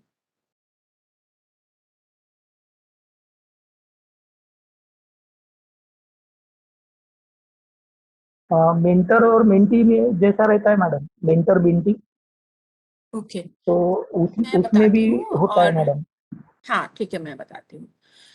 जो फॉर्मेटिव समेटिव है वो तो हम लोग बहुत अच्छे से यूज कर रहे हैं, और पहले तो केवल समेटिव होता था, लेकिन थोड़े समय बाद हमने फॉर्मेटिव भी यूज करना शुरू किया for assessment of learning, sorry assessment for learning.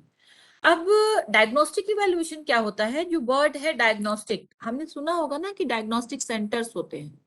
अगर हम कभी बीमार पड़ते हैं तो हम डॉक्टर के पास जाते हैं, और डॉक्टर हमें क्या करता है, कुछ भी मेडिकेशन करने से पहले, अभी ट्रेंड है, तुरंत वो आपको कुछ टेस्ट बता देते हैं। आपको अगर फीवर आ रहा है तो what will be the reason, आप ब्लड टेस्ट के लिए चाहिए या कोई भी टेस्ट के लिए, जो भी चीजें हैं तो उसमें कुछ कुछ आपके लिए डायग्नोसिस लिख दी जाती है। ठीक, तो आप कहाँ जाते हैं? डायग्नोसिस सेंटर पे जाते हैं और वहां से अपने वो टेस्ट करा के आते हैं to identify the cause of the problem. अगर आपको फीवर आ रहा है, अगर आपको वीकनेस है, तो उसके पीछे क्या कारण हो सकते हैं ये जानने के लिए हम वो रिपोर्ट लेके आते हैं डॉक्टर के पास। बिल्कुल वैसे ही एजुकेशन में अगर एक बच्चा मान लिया उसने कम नंबर लाए, 60% नंबर लाए, 65 लाए, जो भी आपका क्राइटेरिया है उसमें उसने कम मार्क्स लाए, तो हम वहां पे ये जानने की कोशिश करते हैं कि इसने अगर कम मार्क्स लाए हैं तो व्हाट इज द रीजन, वो क्यों कम मार्क्स ला रहा है। अगर हम क्लासरूम में उसको वैसे ही पढ़ा रहे हैं जैसे दूसरे बच्चे को पढ़ा रहे हैं, तो उसके कम मार्क्स लाने के पीछे रीजन क्या है। तो अगर हम इस टेक्निक को यूज करें, और नॉर्मली अभी जो आप लोगों ने मुझे डिस्कस किया वो उस पर नहीं है, और आप ही क्या, हम भी उस चीज को यूज नहीं करते हैं अभी। क्यों? क्योंकि समेटिव इवैल्यूएशन पे ज्यादा से ज्यादा फोकस है और हम इस टेक्निक को यूज नहीं करते। कुछ आपके इंस्टीट्यूट ऑफ नेशनल इंपॉर्टेंस हैं जहां पे इन टेक्निक्स को यूज किया जाता है। कैसे? Who are the peoples who need help, हमने टेस्ट लिया, फिर हमने कुछ कॉपीज देखी कौन कौन है जिसको की हेल्प की जरूरत है। व्हाट आर द एरर्स, कहाँ कहाँ पे वो गलतियां कर रहे हैं। वाई डिड द एरर अकर, वो जो गलतियां कर रहे हैं वो क्यों कर रहे हैं। ये सारी चीजें जानते हैं हम with the help of diagnostic evaluation. इस स्लाइड को बाद में मैं दिखाती हूँ, या डिस्प्ले रहने देते हैं, मतलब भी नहीं है, पहले हम बात करते हैं। मैं आपको छोटा सा एग्जांपल देती हूँ। जैसे मान लिया आपके सामने एक क्लास, अगर आपके पास पेन और पेपर होगा तो आप इसको नोट करिएगा तो आपको ज्यादा समझ में आएगा। मान लिया आपके पास क्लास फर्स्ट का एक बच्चा है या क्लास सेकंड का एक बच्चा है, आप उसको कुछ मैथमेटिकल प्रॉब्लम सॉल्व करने के लिए देते हैं। सपोज आप उससे कहते हैं 2+2, what is the value of 2+2, वो लिखता है 4। इसके रिजल्ट्स लिखिएगा प्लीज आप पेन पेपर यूज करके, तो ज्यादा समझ में आ जाएगा कि what is the diagnostic evaluation. वो अगली वाली स्लाइड पे मुझे ज्यादा मेहनत करने की जरूरत नहीं पड़ेगी। आपने उसको पहला क्वेश्चन दिया 2+2, उसने रिजल्ट लिखा 4। दूसरा क्वेश्चन आपने लिखा 2+3, उसने रिजल्ट लिखा 6। तीसरा क्वेश्चन आपने उसको दिया 2+4, उसने रिजल्ट लिखा 8। ओके, ये उसके पहले वाले बच्चे, स्टूडेंट ए की कॉपी है। अब आपके सामने एक दूसरा स्टूडेंट है, स्टूडेंट बी, यही क्वेश्चन आपने उसको भी दिए। उस स्टूडेंट ने क्या किया, 2+2 लिखा 4, 2+3 लिखा 5, 2+4 लिखा 6। ओके, ये है आपका स्टूडेंट बी का केस। आप सबने नोट डाउन कर लिया?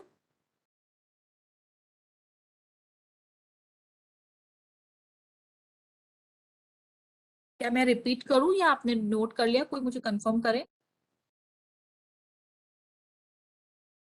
Am I audible?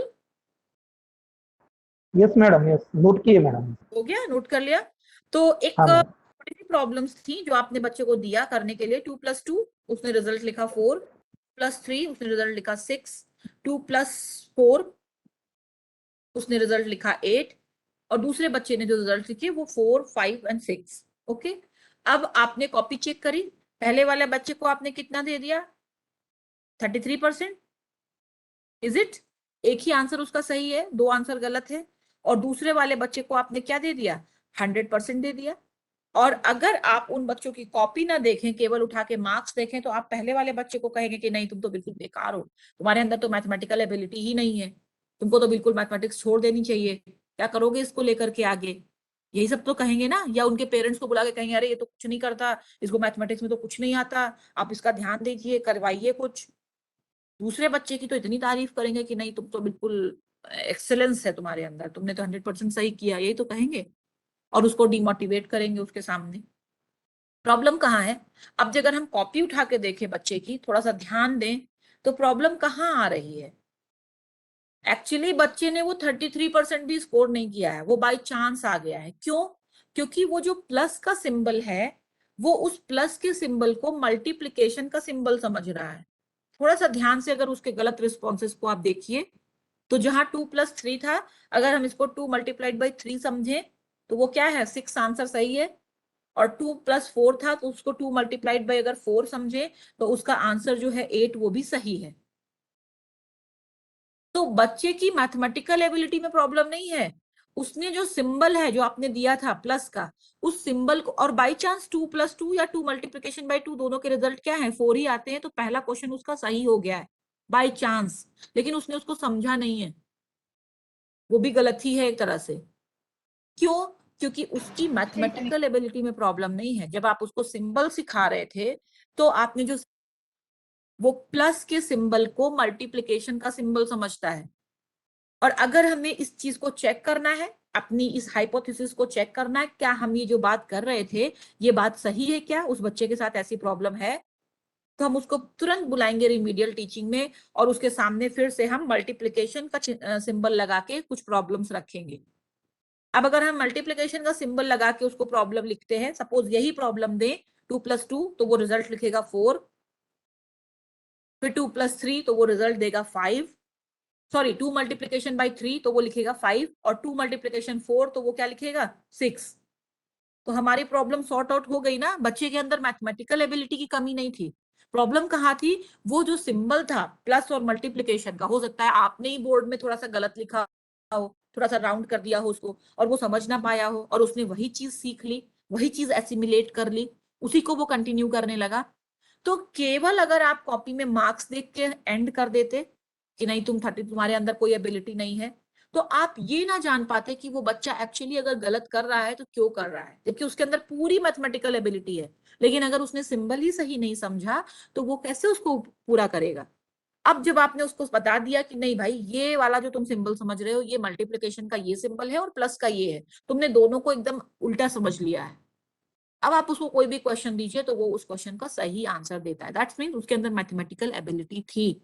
तो जब हम इस तरह से किसी गलती का कारण को ढूंढते हैं और उसको दूर करने की कोशिश करते हैं तो इस पैटर्न को हम कहते हैं डायग्नोस्टिक इवैल्यूएशन। और इसी के साथ ही आपको क्या करनी पड़ती है, रिमीडियल टीचिंग करनी पड़ती है। मान लिया आपने सोचा कि ये कारण हो सकते हैं तो आप बच्चे को बुलाएंगे रिमीडियल क्लासेस में, वहां आप देखेंगे कि हाँ ये प्रॉब्लम्स थी तो क्यों थी, तुरंत आपने पता कर लिया कि ये मैथमेटिकल एबिलिटी की प्रॉब्लम नहीं है, ये केवल सिंबल के कंफ्यूजन की प्रॉब्लम है। वो मल्टीप्लिकेशन को प्लस और प्लस को मल्टीप्लिकेशन समझ रहा है। Okay, so this type of pattern is called as diagnostic evaluation. आगे एक और एग्जांपल दिया हुआ है, देखिए ऊपर स्टूडेंट नेम स्क्रीन दिख रही होगी, समझिए कोई एक्स स्टूडेंट है। कैसे प्रोसेस करेंगे हम डायग्नोस्टिक इवैल्यूएशन की, वो क्या करता है 8 और 2 को 6, फर्स्ट देखिएगा 98 और 62 है, सब्सट्रैक्ट करना है -62, 6 and 3, ओके। दूसरे वाले में 7 2 तो वो लिखता है 5 और 2, सही है। तीसरे वाले में 5 और 5 तो वो क्या लिखता है 5, और 8 और 3 तो वो लिखता है 5 55। फिर अगले वाले में देखो 1 और 0 तो वो लिखता है 1, और 8 और 4 से 4। फिर अगले में 7 और 7 से वो लिखता है 7, और 9 और 6 का करता है तो 3। फिर 8 और 6 का 2, 3 और 2 का 1। अब इन सारे एग्जाम्पल से क्या समझ में आ रहा है कि उसको ये हाँ जब मैडम, सेम नंबर को हम, हाँ कोई बोल रहा है कुछ, सॉरी मैडम, मैं वही बोल रहा था कि जब सेम नंबर आते हैं रिपीट होते हैं तो उसको डिफिकल्टी जाती है, जैसे हाँ 5 उसको 5 है, डिफिकल्टी आ 7 रही है, 7 वहां है। पे हाँ उसको ये कंसेप्ट नहीं क्लियर है कि वहां पे वो 0 होगा ना कि वो नंबर आएगा नीचे। तो अगर हम ये कॉमन एग्जाम्पल देखते हैं, अगर हमने बहुत सारे मल्टीपल एग्जाम्पल उसके सामने रखे और वही मिस्टेक वो रिपीट कर रहा है, तो हम बहुत, अब हम इसमें खाली अगर रिजल्ट निकालने लगे, जैसे सपोज यहाँ पे क्वेश्चन 10 है और हम रिजल्ट निकाल दें तो वो कौन कौन सा गलत कर दिया, क्वेश्चन नंबर 3rd 5th फिर 7th 8th 9th 10th सब कुछ गलत हो गए ना उसके, तो गलत ज्यादा हो गए सही कम हुए। लेकिन प्रॉब्लम बहुत छोटी सी थी, अगर हम खाली देख लेते कि उसकी गलतियां कहाँ हुई हैं तो हम 1 मिनट में उसका सॉल्व कर सकते थे और कंसेप्ट क्लियर कर सकते थे, और वो अगली बार अगले राउंड में आपको 100% सही रिजल्ट देगा। लेकिन हमें उसे केवल इतना समझाना है कि जब सिमिलर नंबर होंगे तो वहां पे रिजल्ट्स क्या होंगे 0 होंगे, ना कि वो नंबर आएगा। Okay, so this type of pattern of evaluation is called as diagnostic evaluation. यहाँ देखिए एक और एग्जांपल है सामने, 370 210 160, ओके सही है सब कुछ। 590 230 063 सही है। फिर 860 330 सही है। आगे देखो क्या प्रॉब्लम आई, 03 कैरी करना नहीं आ रहा है, उसने क्या लिखा 0 और 3 लिखा, तो बड़ा हो कोई भी छोटा 3 लिख दिया नीचे, सॉरी 0 लिख दिया केवल। नीचे देखो फिर 67 43 नो प्रॉब्लम, 39 और 20 फिर उसने क्या लिख दिया 0। फिर आगे देखो अगले में 75 40 वाले में 0। तो अब अगर हम ये मल्टीपल क्वेश्चंस उसको दे रहे हैं तो हम ये आइडेंटिफाई कर सकते हैं कि वो कहाँ पे दिक्कत कर रहा है। उसको ये नहीं पता कि कौन सी बड़ी नंबर होगी, कौन सी छोटी नंबर होगी, और बड़ी होगी तो कैसे उससे छोटी वाले को कैसे करना है, कैसे हमें कैरी लेना है, कुछ नहीं पता है उसको इस बारे में। उसने जो अंडरस्टैंडिंग है उसकी जीरो है, तो हमें उसको वो बातें फिर से समझाने की जरूरत है। बाकी उसने सब्सट्रैक्शन सीख लिया है। तो अगर हम इस तरह से प्लान करते हैं तो ये आपके डायग्नोस्टिक इवैल्यूएशन है। डायग्नोस्टिक इवैल्यूएशन मैं इसलिए आपसे डिस्कस कर रही हूँ क्योंकि आपने देखा होगा रेट ऑफ फेल्योर बहुत है आगे चल के। जब हम नॉर्मल अपने स्कूल सॉरी यूनिवर्सिटी सेटअप में बच्चों को देखते हैं तो जनरली क्वेश्चन पेपर होता है, वो उसको कर लेते हैं, पास आउट हो जाते हैं। लेकिन जब वो करियर स्ट्रगल कर रहे होते हैं, जहाँ पे एक एक नंबर की बात होती है, वहां पे वो बहुत मेहनत के बाद भी वो मार्क नहीं अचीव कर। जैसे मान लिया नेट के एग्जाम की बात करें तो वो उस लेवल तक नहीं अचीव कर पाते। एक नंबर से हमारा 5 साल से रुक रहा है, एक नंबर से हमारा तो 3 साल से रुक रहा है, एक नंबर से हमारा जेआरएफ रुक रहा है, 2 नंबर से हमारा आपकी बार रुक गया। वाई? बिकॉज वहां पे इस डायग्नोस्टिक इवैल्यूएशन की इंपॉर्टेंस और ज्यादा बढ़ जाती है कि अगर कोई गलती हो रही है तो वो गलती क्यों हो रही है और उसको हम कैसे शॉर्ट आउट कर सकते हैं। अगर आपने इस पे काम कर दिया तो नो डाउट वो बच्चा क्या करेगा, एक्सेल करेगा। तो जब हम लोग यहाँ पे हमारे यूनिवर्सिटीज में नेट की कोचिंग के लिए क्लासेस चलवाई जाती हैं तो हम बेसिकली कंटेंट पे फोकस नहीं करते हैं। हम ये जानते हैं कि बच्चा गलती कहाँ करता है, तो हम उन गलतियों पे फोकस करते हैं। क्योंकि अगर आपने उसकी गलतियों को बता दिया कि कैसे ये गलती नहीं करनी है, तो वो नॉर्मली कंटेंट तो वो खुद ही कवर कर लेगा। भाई यूनिवर्सिटी का बच्चा है या हायर एजुकेशन का बच्चा है तो वो तो खुद पढ़ता है ना, आपके पढ़ाने के लिए थोड़ी है। आपको क्या करना है, कल बताया था, जोन ऑफ प्रॉक्सिमल डेवलपमेंट में स्कैफोल्डिंग प्रोवाइड करनी है। तो हमें ये पता है कि बच्चे गलतियां कहाँ कहाँ करते हैं, हम उन गलतियों को बच्चों को बताते हैं। एक छोटा सा एग्जाम्पल बताती हूँ। इन जनरली जब हम कोई भी कॉम्पिटिटिव एग्जाम देते हैं तो जनरल मेंटल एबिलिटी का क्वेश्चन आता है।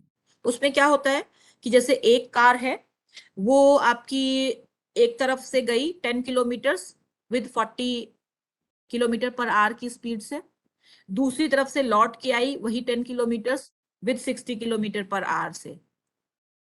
क्वेश्चन आता है what is the average speed. शायद आप लोग इस चीज से रिलेट कर पा रहे हो अगर कभी इस चीज को फेस किया होगा। अरे हमें एवरेज पता है, हम क्या करते हैं, टोटल डिस्टेंस और उसको जोड़ते हैं और एवरेज की तरह सिंपल निकाल के कैलकुलेट कर देते हैं। और इससे जो आंसर आ रहा होता है वो एमसीक्यू अगर आपका रहता है तो जो पहला आंसर रहता है वही जो गलत आंसर है निकल के आया वही पहले नंबर पे दिया रहता है। हम झट से उस आंसर को टिक कर देते हैं। लेकिन होता क्या है, वो आंसर गलत होता है। क्यों? क्योंकि हमें ये पता होना चाहिए कि स्पीड के लिए सिंपल मीन हम नहीं यूज करते, जिसको कि हम अर्थमेटिक मीन कहते हैं। नॉर्मली हमें लगता है कि बिल्कुल सही है ना, कि इधर से कोई कार गई 40 किलोमीटर पर आवर, उधर से आई 60 किलोमीटर आवर, तो टोटल डिस्टेंस और टोटल स्पीड दोनों जोड़ लेंगे तो हमें एवरेज स्पीड मिल जाएगी। ऐसा नहीं होता है। इन केस ऑफ स्पीड हमें ज्योमेट्रिक मीन यूज करना पड़ता है। लेकिन होता क्या है, सबसे पहले वही वाला आंसर लिखा होगा, जैसे आपने कैलकुलेट किया 2 मिनट में लगेगा अगर कितनी जल्दी आंसर निकाल लिया, और आप फट से वही वाला रिस्पॉन्स क्या करते हैं, टिक कर देते हैं। तो हमें बच्चों को ये बताना है कि आप इस तरह की गलतियां करते हैं और फट से वो जो पहला आंसर रखा हुआ है, इसको अभी हम आगे टेस्ट पेपर कंस्ट्रक्शन की बात करेंगे तो इसको बोलते हैं डिस्ट्रैक्टर। एक ऐसा रिस्पॉन्स होता है जो आपके आंसर से बिल्कुल मिलता जुलता होता है। तो हम ये जानते हैं कि जनरली लोग क्या करेंगे, अर्थमेटिक मीन ही निकालेंगे इस क्वेश्चन में। तो अर्थमेटिक मीन से जो आंसर आ रहा होता है उसको सबसे पहले नंबर पे रख देते हैं, जिसमें बच्चा ढूंढने में उसको दिक्कत ना आए, सबसे पहले नंबर पे ए ऑप्शन ही हमें दिख जाए और हम उसको टिक कर दें। तो जब हमें बच्चे को डील करना है डायग्नोस्टिक इवैल्यूएशन, मैं ये बात क्यों कर रही हूँ, आप कैसे यूज कर सकते हैं। अभी हम लोग ये रोने लगेंगे ना कि अरे मैडम हमारे यहाँ तो देर से एडमिशन होते, फिर सेक्शन में आधे बच्चे आते आधे नहीं आते, एग्जाम ही टाइम से नहीं हो पाता, फिर एग्जाम हो जाता है तो अब हम डायग्नोस्टिक इवैल्यूएशन कब कहाँ करें।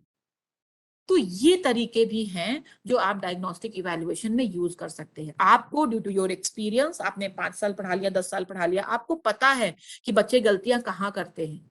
तो आप अगर उन गलतियों को बिना किसी प्रॉपर टेस्ट, बिना किसी प्रोसीजर के देख रहे हैं, समझ रहे हैं, तो उनके बारे में अगर बच्चों को आप पहले से ही बता दें तो ये क्या होगा, this is the pattern of diagnostic evaluation and you as a teacher with all your burdens and all your responsibility you can use this very pattern. Okay, agree? ठीक। आगे चलते हैं। ये भी डायग्नोस्टिक इवैल्यूएशन की एक सीक्वेंशियल प्रोसेस है, आपके सामने जो स्क्रीन डिस्प्ले है। क्या करना है, टीचिंग लर्निंग प्रोसेस है, फिर इवैल्यूएशन, फिर उसके बाद unsatisfactory performance of people, it becomes a case of for diagnosis. जब भी अनसेटिस्फैक्टरी होगा तभी डायग्नोसिस का केस होगा। फिर हम क्या करेंगे, administer a general achievement test और use the data of previous testing, identify students who need help, किसको किसको जरूरत है, locate the area of difficulty, जहां जहां पे दिक्कत आ रही है उनको आप लोकेट करिए, आइडेंटिफाई कॉजल फैक्टर्स, क्या क्या रीजंस है उनको आप आइडेंटिफाई करिए, प्रोवाइड रिमीडियल मीजर्स, आप एक रिमीडियल टीचिंग के मेथड से उनको रिमीडियल मीजर्स दीजिए, improve quality of learning. Finally वो बच्चा क्या होगा, उन सारी कमियों को दूर करते हुए उस एरिया में सक्सेस हो जाएगा। मैं जो बात कर रही थी, अगर एज ए टीचर हमारे पास ये पूरा करने का टाइम नहीं है, ये लंबा सा साइकिल, तो हम क्या कर सकते हैं, हमें अपने एक्सपीरियंस से पता है बच्चे गलतियां कहाँ करते हैं, और उन गलतियों को हम अगर उनको आइडेंटिफाई करवा दें तो क्या होगा, वो दिक्कतें नहीं करेंगे और वो उस चीज को आगे सक्सेसफुली पूरा कर पाएंगे। Is it? क्या क्या जो आपके पास असेसमेंट हैं, उसके साथ साथ ऑल्टरनेटिव असेसमेंट टेक्निक्स आपकी क्या क्या हो सकती हैं, जिनको कि आप यूज करते हैं, जो नॉर्मल आप असेसमेंट यूज कर रहे हैं। और हम क्या करते हैं ना, हम कहेंगे कि कंटिन्यूअस कैसे करें। हमारे यहाँ तो केवल एंड ऑफ सेमेस्टर एग्जाम है, हम कंटिन्यूअस नहीं कर सकते। हम बच्चे की प्रोग्रेस कैसे जाने, हम डायग्नोस्टिक इवैल्यूएशन कैसे करें। तो इन सारे जो कैसे हैं, हमारे पास टाइम नहीं है, उसका आंसर हम इन सब बातों में निकालने की कोशिश कर रहे हैं। बहुत सारे अल्टरनेटिव असेसमेंट टेक्निक्स हैं जिनको कि आप कंटिन्यूअसली अपने क्लासरूम में यूज कर सकते हैं, और उसको यूज करते हुए आप अपने इवैल्यूएशन में वो तीनों डायमेंशन, कॉग्निटिव तो आप लगा ही लेंगे at the end of the semester, एक क्वेश्चन पेपर बनाएंगे, उसमें इंफॉर्मेशन मांगेंगे, लेकिन what about the affective domain and what about the psychomotor domain. तो कुछ अल्टरनेटिव असेसमेंट टेक्निक्स भी हमें देखनी पड़ेंगी। वो कुछ जो है नाम, वो यहाँ पे मैं डिस्कस कर रही हूँ, जिनको कि आप यूज कर सकते हैं। जैसे रिसर्च प्रोजेक्ट्स दे सकते हैं अपने स्टूडेंट्स को, portfolios, presentations, research papers, literacy log book, essays, self assessment, peer assessment, lab practical. ये सारे जो मेथड्स हैं, ये सारे मेथड्स आपके क्या हैं, अल्टरनेटिव असेसमेंट टेक्निक्स हैं, जिनको कि आप कंटिन्यूअसली यूज कर सकते हैं। और इनसे आपके जो अफेक्टिव डोमेन है और जो साइकोमोटर डोमेन है, उनकी भी नीड कैटर हो जाती है। जैसे मैं छोटा सा एग्जांपल देती हूँ, प्रेजेंटेशंस। हम लोग हमारा जो रेशियो है एग्जामिनेशन का, वो जब ऑफलाइन मोड में थे तो 75 थ्योरी और 25 ये सब प्रैक्टिकल एस्पेक्ट। जब से ऑनलाइन मोड में हुआ तो 70 आपका प्रैक्टिकल, सॉरी कॉग्निटिव मतलब एग्जाम, एंड 30 आपका प्रैक्टिकल एस्पेक्ट सारे थे, जिसमें हम इंटरनल असेसमेंट जिसको कहते हैं। तो उसमें हम बहुत सारी चीजें कराते हैं, उसका एक पार्ट होता है प्रेजेंटेशन भी। अब मान लिया हमने बच्चे को प्रेजेंटेशन दिया किसी भी टॉपिक पे, तो कभी कभी अगर नंबर ऑफ स्टूडेंट्स ज्यादा होते हैं तो हम ग्रुप प्रेजेंटेशन देते हैं, कभी कभी इंडिविजुअल प्रेजेंटेशन देते हैं जब अगर नंबर ऑफ स्टूडेंट्स कम होते हैं। तो अगर हमने प्रेजेंटेशन दिया तो उससे हम एक तो कंटेंट की नॉलेज जज कर ही रहे हैं, उसके साथ साथ और भी बहुत सारे फैक्टर जज करते हैं। क्या, जब आप मान लिया 5-5 6-6 स्टूडेंट का ग्रुप बना देते हैं, तो ग्रुप में क्या होता है, कहीं पे कोई स्टूडेंट कोऑपरेटिव है, दूसरे को सहयोग करता है, कहीं पे कुछ ऐसे स्टूडेंट होते हैं जो ये कहते हैं मैडम मेरे को ना उस ग्रुप में मत रखिए, उसमें बाकी लोग अच्छे नहीं हैं, हमें उस ग्रुप में नहीं करना है। वो सो कॉल्ड बहुत अपने को मेरिटोरियस समझते हैं, तो हम उनके बारे में क्या जज करते हैं, इनके अंदर कोऑपरेटिव टेंडेंसी नहीं है। अफेक्टिव डोमेन का मेजरमेंट स्टार्ट हो गया, हमने कहा नहीं आपको उसी ग्रुप में करना होगा, जैसे करना है करें। फिर हमें रिपोर्टिंग मिलती है उस ग्रुप में, बाकी लोग बताते हैं वो तो अपना अलग ही बना रहे हैं, वो किसी की बात ही नहीं सुनते, वो अपने हिसाब से कर रहे हैं, हम ये कह रहे हैं कि ये कंटेंट भी ऐड कर लो, लेकिन वो ये कर नहीं रहे हैं। इसी के अगेंस्ट कुछ बच्चे ऐसे भी होते हैं जो खुद मेरिटोरियस होते हैं, लेकिन उस ग्रुप में अगर कुछ ऐसे बच्चे हों जो अच्छा नहीं कर सकते, जिन्हें मान लिया प्रेजेंटेशन में पीपीटी बनाने की स्किल्स नहीं आए, तो at the end of the presentation सुनने में मिलता है कि 2-1 बच्चे कह रहे हैं कि मैडम हमें तो कुछ भी नहीं आता था ये बनाना, लेकिन उन्होंने सिखा दिया, हम लोग लैब में बैठते थे और हमने अपना सारा प्रेजेंटेशन यहीं बनाया, घर में कुछ नहीं काम किया या हॉस्टल में कुछ काम नहीं किया।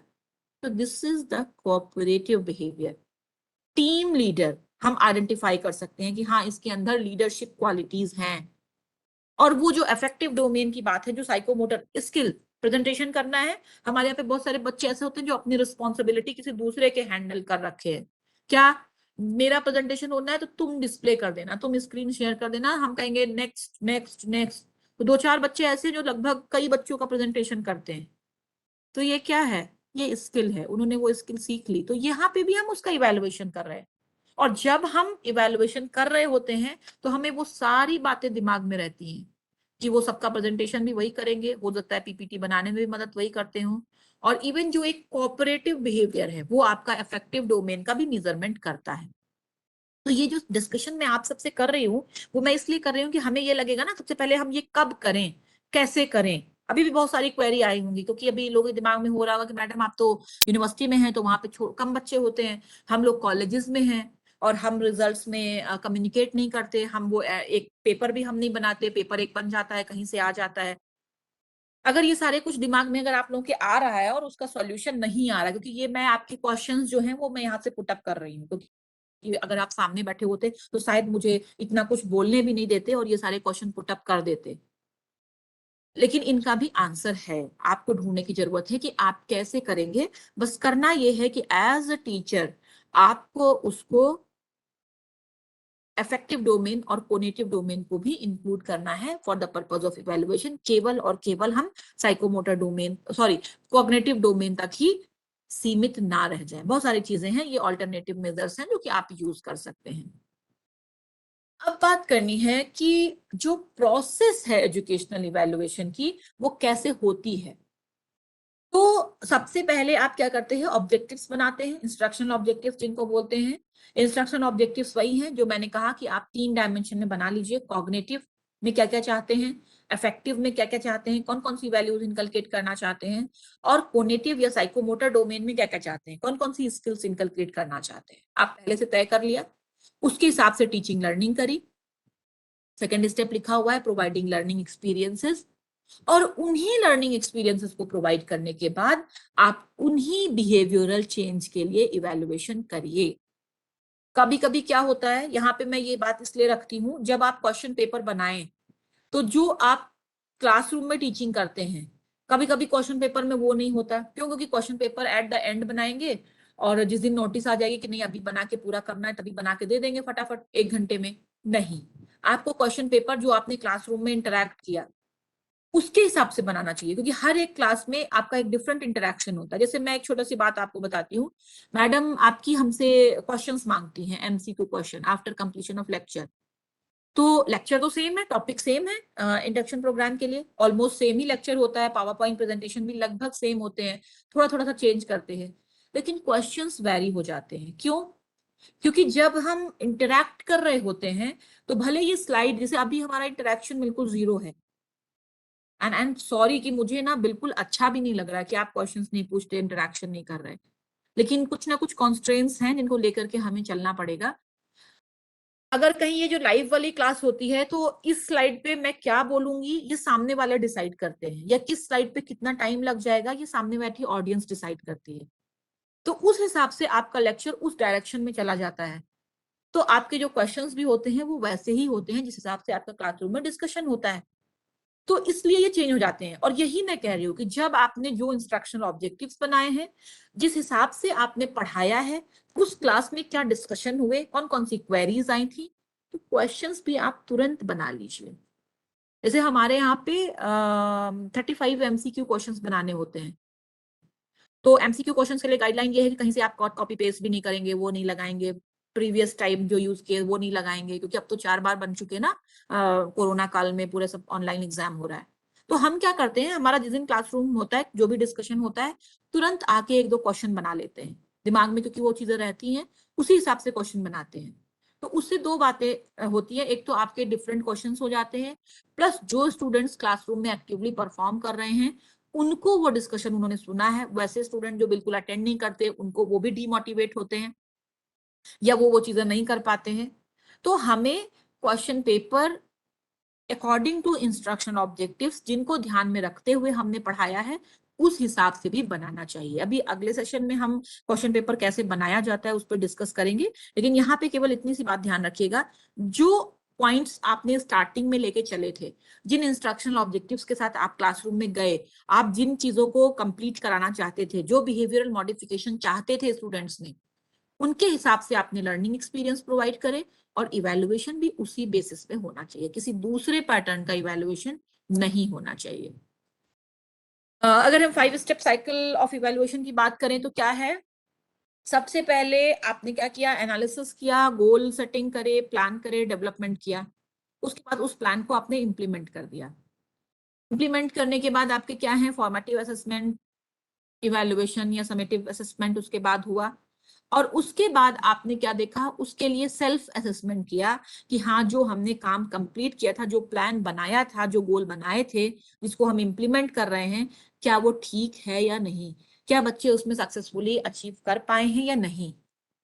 जब हम इस तरह से इस डायरेक्शन में बढ़ते हैं, इस डायरेक्शन में काम करते हैं, तो हमारे पास ये फिर एक मौका रहता है सेल्फ असेसमेंट के बाद कि हमें अपनी टीचिंग लर्निंग प्रोसेस में क्या इंप्रूव करना है, हमारी कमियां कहाँ कहाँ रह गई जिसकी वजह से हो सकता है बच्चे ठीक से नहीं कर पाए, क्या एक टॉपिक जो हमने इस तरह से पढ़ाया था अगर हम इस तरह से पढ़ाए होते तो ज्यादा समझ में आ जाता। तो this is the process of self assessment, और सेल्फ असेसमेंट करने के बाद हम फिर से अपने प्लान्स को रीसेट करते हैं, फिर से हम अपने टारगेट्स को बनाते हैं, और फिर उस मॉडिफाइड प्लान को क्या करते हैं, इम्प्लीमेंट करके, फिर से फॉर्मेटिव और समेटिव असेसमेंट करके, और फिर सेल्फ असेसमेंट के लिए पढ़ते हैं, जिससे कि हम अपनी टीचिंग लर्निंग प्रोसेस को इम्प्रूव कर सकें। तो यहाँ पे एक चीज और क्लियर हो गई है कि इवैल्यूएशन का पर्पस केवल और केवल बच्चे का मार्क्स देना नहीं है, आपकी भी टीचिंग लर्निंग प्रोसेस को इम्प्रूव करने में उसकी इंपॉर्टेंस होती है कि हमें, हमारी कहाँ कमियां हैं। कमियां केवल बच्चों के साइड से ही थोड़ी है, आपके साइड से भी तो है। जैसे अभी मैंने डायग्नोस्टिक इवैल्यूएशन में बताया कि आपने बच्चे को जब बताया था तो वो प्लस और मल्टीप्लिकेशन के सिंबल को समझ नहीं पाया। हो सकता है आपकी बोर्ड पे हैंड राइटिंग अच्छी ना हो, आप क्लियरली नहीं लिखते हो, या आपकी वॉइस प्रॉपर ना हो, बच्चा आपकी बात सुन नहीं पाता है, लास्ट बेंच में बच्चा बैठा है और वो आपकी बात नहीं सुन पा रहा, या उसको कुछ हियरिंग डिफिशियंसी है, और आप as a teacher individual differences को कैटर नहीं कर पा रहे। अगर इंडिविजुअल डिफरेंसेस है, उसको कुछ प्रॉब्लम है, तो आप उसको आगे वाली सीट पे बैठाइए, तो वो आपकी बात समझेगा। तो हमें एज अ टीचर भी अपने को इम्प्रूव करने का मौका मिलता है, और अपने को जो चीजें करेक्ट करनी है अपने साइड से, उनका भी मौका मिलता है। बहुत जल्दी जल्दी थोड़ा सा ये डिस्कस करूंगी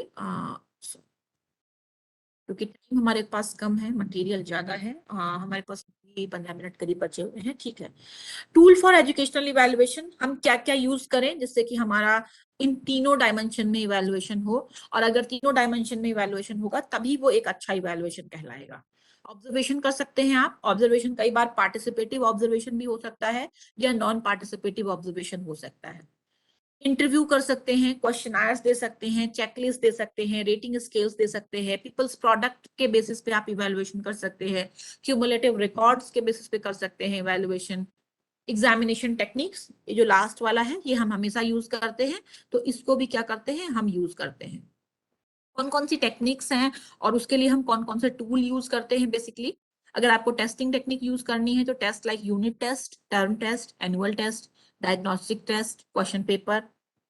ऑब्जर्वेशन है तो ऑब्जर्वेशन शेड्यूल्स होंगे, एनेक्डोटल रिकॉर्ड्स होंगे, रेटिंग स्केल्स होंगे। इंक्वायरी अगर है तो क्वेश्चनायर्स होंगे, इंटरव्यूज होंगे, शेड्यूल होंगे, चेकलिस्ट होंगे।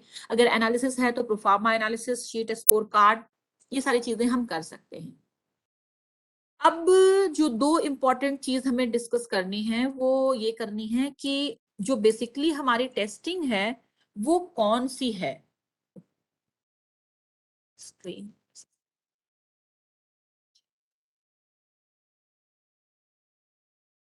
हाँ हम इस स्लाइड पे थे। अब हम जो टेस्ट यूज कर रहे हैं, जो हमारे टेस्टिंग का तरीका है वो कौन सा है। तो बेसिकली हमारे पास दो तरह के टेस्ट होते हैं, एक होता है नॉर्म रेफरेंस टेस्ट और दूसरे को हम कहते हैं क्राइटेरियन रेफरेंस टेस्ट। ये क्या है, इनको समझ लेना बहुत जरूरी है। इन जनरल जब आप अपने क्लासरूम में टेस्ट ले रहे होते हैं, अपने स्टूडेंट्स के बीच में जो एग्जाम ले रहे होते हैं, उसमें आप क्या करते हैं, स्टूडेंट्स को कुछ मार्क्स देते हैं at the end of that very examination. Suppose आपके क्लास में 50 स्टूडेंट्स हैं और आपने एक टेस्ट लिया, तो आप उन स्टूडेंट्स की क्या कर देते हैं, एक रैंकिंग कर देते हैं।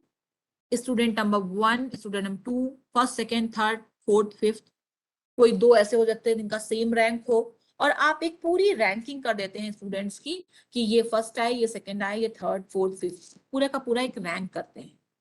तो इस तरह के टेस्ट को हम जनरली नॉर्म रेफरेंस टेस्ट भी बोलते हैं। क्या है डिटेल अभी थोड़ा सा बाद में बताऊंगी, ये मैं एक ब्रीफ इंट्रोडक्शन दे रही हूँ। दूसरा, आप लोगों का भी एक एग्जाम हो रहा है पूरे इस सेशन में, क्या आपकी रैंकिंग की जाएगी क्या? मैडम जो अभी आप लोगों को सर्टिफिकेट देंगी तो क्या रैंकिंग करेंगी इस वाले एग्जाम में आपकी, कि कौन फर्स्ट आया, कौन सेकंड, कौन थर्ड? नहीं मैडम, उसमें लेकिन ग्रेड रहेगा शायद। ग्रेड्स देंगे madam, grades. Grade grade grade रहेगा, ठीक है। नॉर्मली ग्रेड भी अगर हम जहाँ देते हैं, जैसे इसमें भी हम ग्रेड दे सकते हैं बच्चे को, A grade, B grade, C grade, तो वहां पे भी तो लेकिन रैंकिंग तो हो ही जाती है ना, मार्क्स तो आते ही है ना पहले।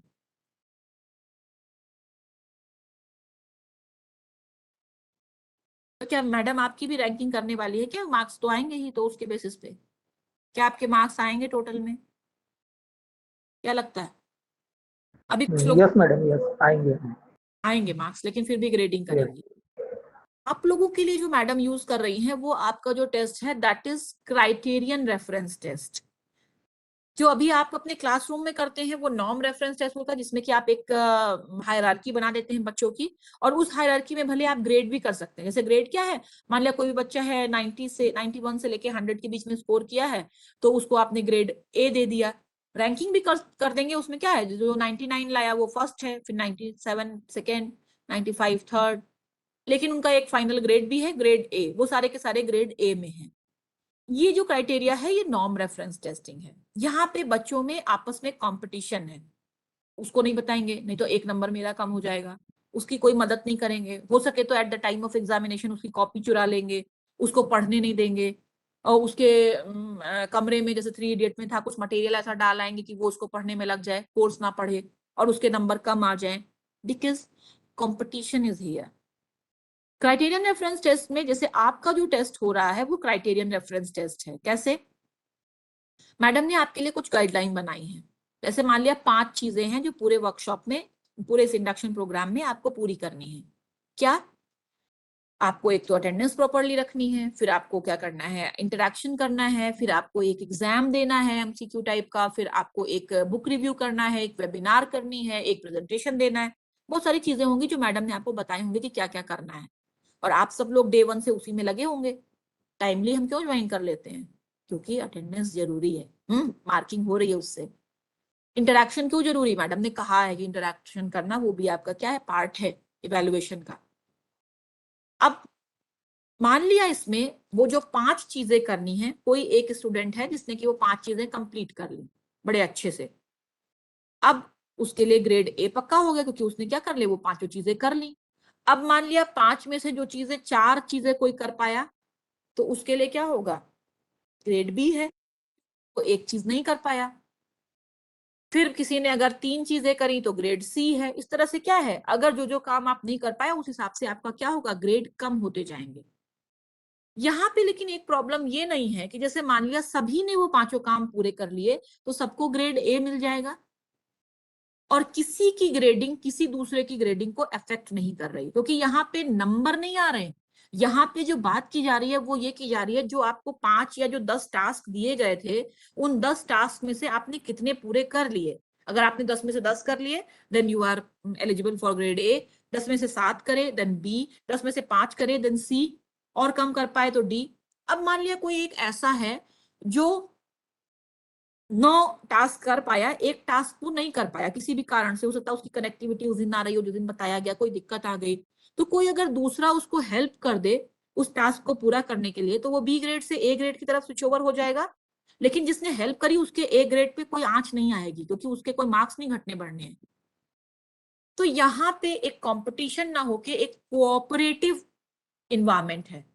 तो नॉर्म रेफरेंस में जहां पे रैंकिंग एक इंपॉर्टेंस होती है, क्राइटेरियन रेफरेंस में आपके जो ऑब्जेक्टिव्स थे, जो आपके टास्क थे, वो किस लेवल तक पूरे हो गए, इसका असेसमेंट किया जाता है।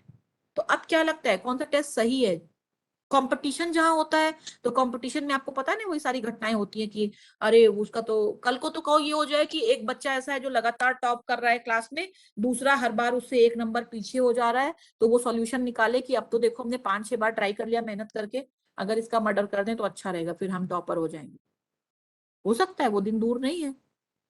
तो हमें नॉर्म रेफरेंस टेस्ट में जहां कंपटीशन की फीलिंग है, वहां पे अगर हम क्राइटेरियन रेफरेंस की तरफ जाएं तो क्या ये बेटर ऑप्शन होगा, क्योंकि वहां पे कंपटीशन नहीं है। आप एग्री हैं इस चीज से?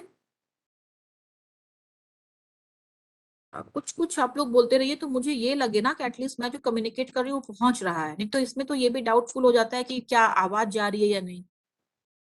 अरे मैम आवाज आ रही है आपकी। ओके, तो पहले मैं ये बता देती हूँ नॉर्म रेफरेंस और क्राइटेरियन रेफरेंस के कंपैरिजन के चार्ट से, उसके बाद डिटेल बताऊंगी दोनों में क्या है।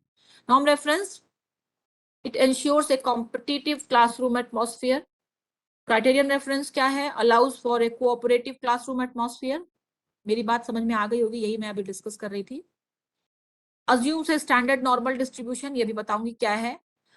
No assumption about form of distribution, कैसा डिस्ट्रीब्यूशन है इससे कोई मतलब नहीं है। Small group statistics is a problem for norm reference test. Small group statistics is not a problem for criterion reference test. This assumes this class like all other, यहाँ पे comparison होता है, जबकि यहाँ पे difficult to know just where to set criteria. हमें ये नहीं करना होता कि ये लोग इस जैसे थे या वो लोग उस जैसे थे। तो ये है norm और criterion reference में differences। अब होता क्या है, थोड़ा सा जरा सा ये समझ लेते हैं क्योंकि ये important चीज है। Norm reference measurement is the measurement in which test items are modified and changed to ensure that a normal distribution occurs. कल मैंने आप लोगों को ये एक बेल शेप कर्व बताया था नॉर्मल डिस्ट्रीब्यूशन का, जिसको कि हम नॉर्मल डिस्ट्रीब्यूशन कहते हैं। The aim of the norm reference testing is to rank order the students in a class rather than assess their attainment of specified curriculum objectives. क्या है? यही जो कल एक बताया था नॉर्मल प्रोबेबिलिटी कर्व। तो अगर हम सिंपल अचीवमेंट टेस्ट की बात करें अपने क्लासरूम में, तो वहां पे भी हमें एक नॉर्मल प्रोबेबिलिटी कर्व मिलता है। क्यों? क्योंकि कल मैंने बताया है कि जो लेवल ऑफ इंटेलिजेंस है वो वेरी करता है। 68% स्टूडेंट आपके नॉर्मल एवरेज कैटेगरी में होते हैं, 16% अबव एवरेज होते हैं और 16% बिलो एवरेज होते हैं। तो जब आप अचीवमेंट टेस्ट भी लेंगे तो अचीवमेंट टेस्ट में भी आपकी यही स्ट्रक्चर मिलेगी। अगर कोई एक test up to the mark है, ओके, अगर ये कर्व थोड़ा सा झुका हुआ है इधर उधर, लेफ्ट और राइट दोनों साइड में झुक सकता है, जिसको कि हम स्क्यूड कर्व बोलते हैं। अगर पॉजिटिव साइड में झुका हुआ है तो क्या होगा, निगेटिव साइड में झुका हुआ है तो क्या होगा, ये सब बाद में डिस्कस करने की बातें हैं। लेकिन अगर आपका टेस्ट बिल्कुल सही बना है, क्योंकि अगले सेशन में हम टेस्ट कंस्ट्रक्शन की बात करेंगे, तो अगर आपका टेस्ट बिल्कुल सही है, आपने सारी चीजों को ध्यान में रखते हुए एक अच्छा टेस्ट बनाया है, तो जो रिजल्ट्स आएंगे उनको अगर आप प्लॉट करेंगे इन फॉर्म ऑफ ग्राफ, तो वो आपका नॉर्मल प्रोबेबिलिटी कर्व बनेगा, जिसमें जो आपके एवरेज स्कोर होंगे वो 68% लोगों के होंगे, 16% स्टूडेंट आपके हाई स्कोरर होंगे और 16% स्टूडेंट भी आपके लो स्कोरर होंगे। तो ये जो ग्राफ है ये नॉर्म रेफरेंस टेस्ट की एक कंपल्सरी अजम्पशन है, जो कि वहां पे पूरी होनी चाहिए, तभी वो एक अच्छा टेस्ट माना जाएगा। लेकिन क्राइटेरियन रेफरेंस टेस्ट में ऐसा कुछ नहीं होता, इस एनपीसी को एस्टैब्लिश करना वहां पे जरूरी नहीं है। क्राइटेरियन रेफरेंस है क्या? Measurement against a standard of achievement of how well a student can perform, represent an absolute grading system, that is yes he can, no he cannot, whether. A criterion reference test is used to ascertain as individual's status with respect to a well-defined behavior domain. आपके course में 10 task दिए गए, उन 10 task में आपने 10 पूरे कर लिए तो हाँ यू कैन। अगर आपने 10 में से 9 किए तो आप केवल 9 कर सकते हैं, 7 कर सकते हैं, 8 कर सकते हैं, ये वहां पे डिसाइड किया जाता है, वहां पे कोई रैंकिंग नहीं है। तो इस तरह की टेस्टिंग जो है that is criterion reference testing.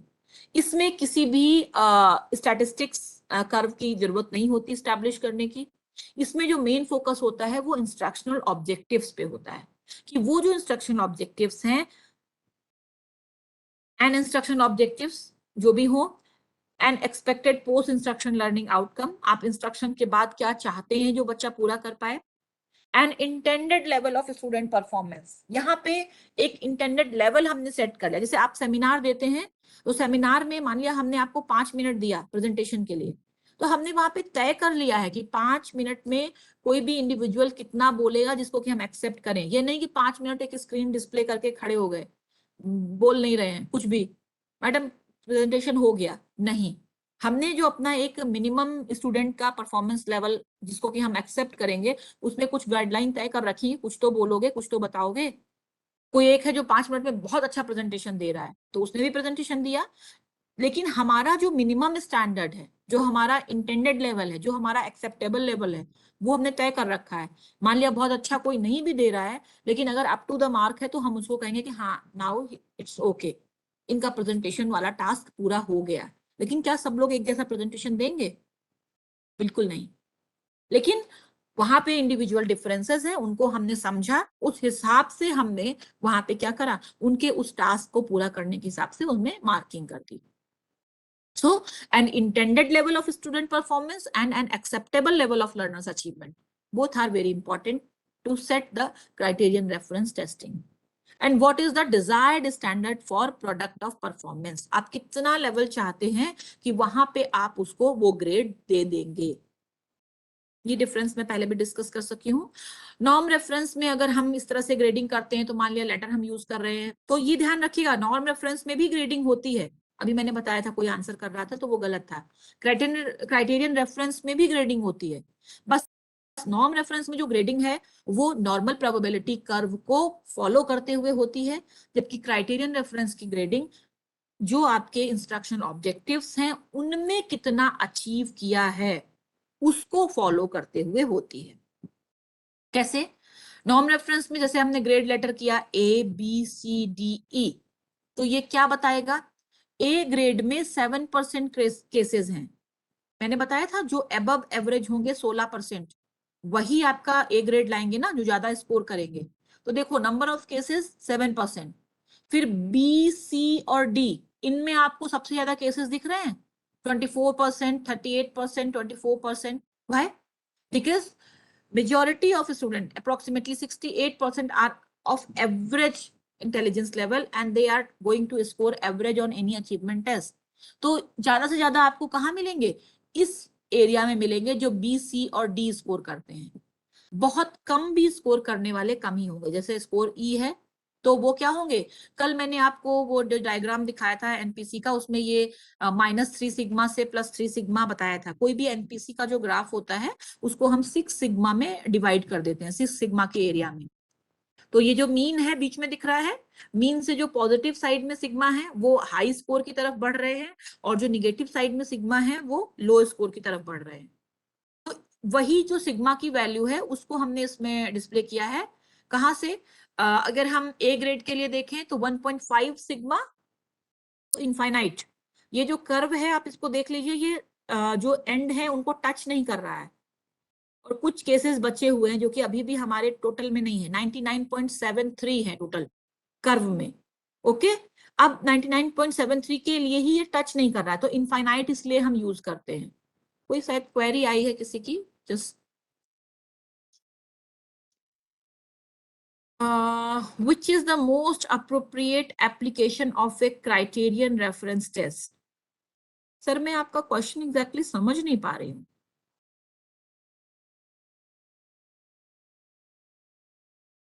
जो क्राइटेरियन रेफरेंस टेस्ट मैडम अपन लेते हैं तो उसका मेन एप्लीकेशन क्या है, स्टूडेंट से अपन क्या क्या आते हैं? एप्लीकेशन अभी मैं डिस्कस कर तो रही हूँ। जैसे एप्लीकेशन में बात कर रहे हैं, जो हमारी सबसे बड़ी क्राइसिस है, क्या बच्चे एक दूसरे को मारने पे उतारू हैं, एक दूसरे की कॉपी चुराने पे उतारू हैं, क्योंकि उनकी रैंकिंग हो रही है ना। तो रैंकिंग रेफरेंस टेस्ट में ये सारा मैंने बताया ना कि in norm reference there is competitive environment in your classroom, while in criterion reference testing there is cooperative environment. तो अगर अभी जैसे हम जिस सिचुएशन में जा रहे हैं, मुझे तो नहीं लगता कि वो दिन दूर है कि वहां पे कॉपी चुराना और बच्चे को वो 3 इडियट वाला कंसेप्ट यूज करना, वो तो बहुत पुरानी बातें हो जाएंगी। यहाँ तो सीधे मर्डर होगा, या मर्डर नहीं हुआ, मर्डर से थोड़ा छोटे लेवल पे आ गए तो कहो किडनैप करवा लें, और किडनैप करवाने में उस बच्चे के बड़े भाई बहन मदद करें।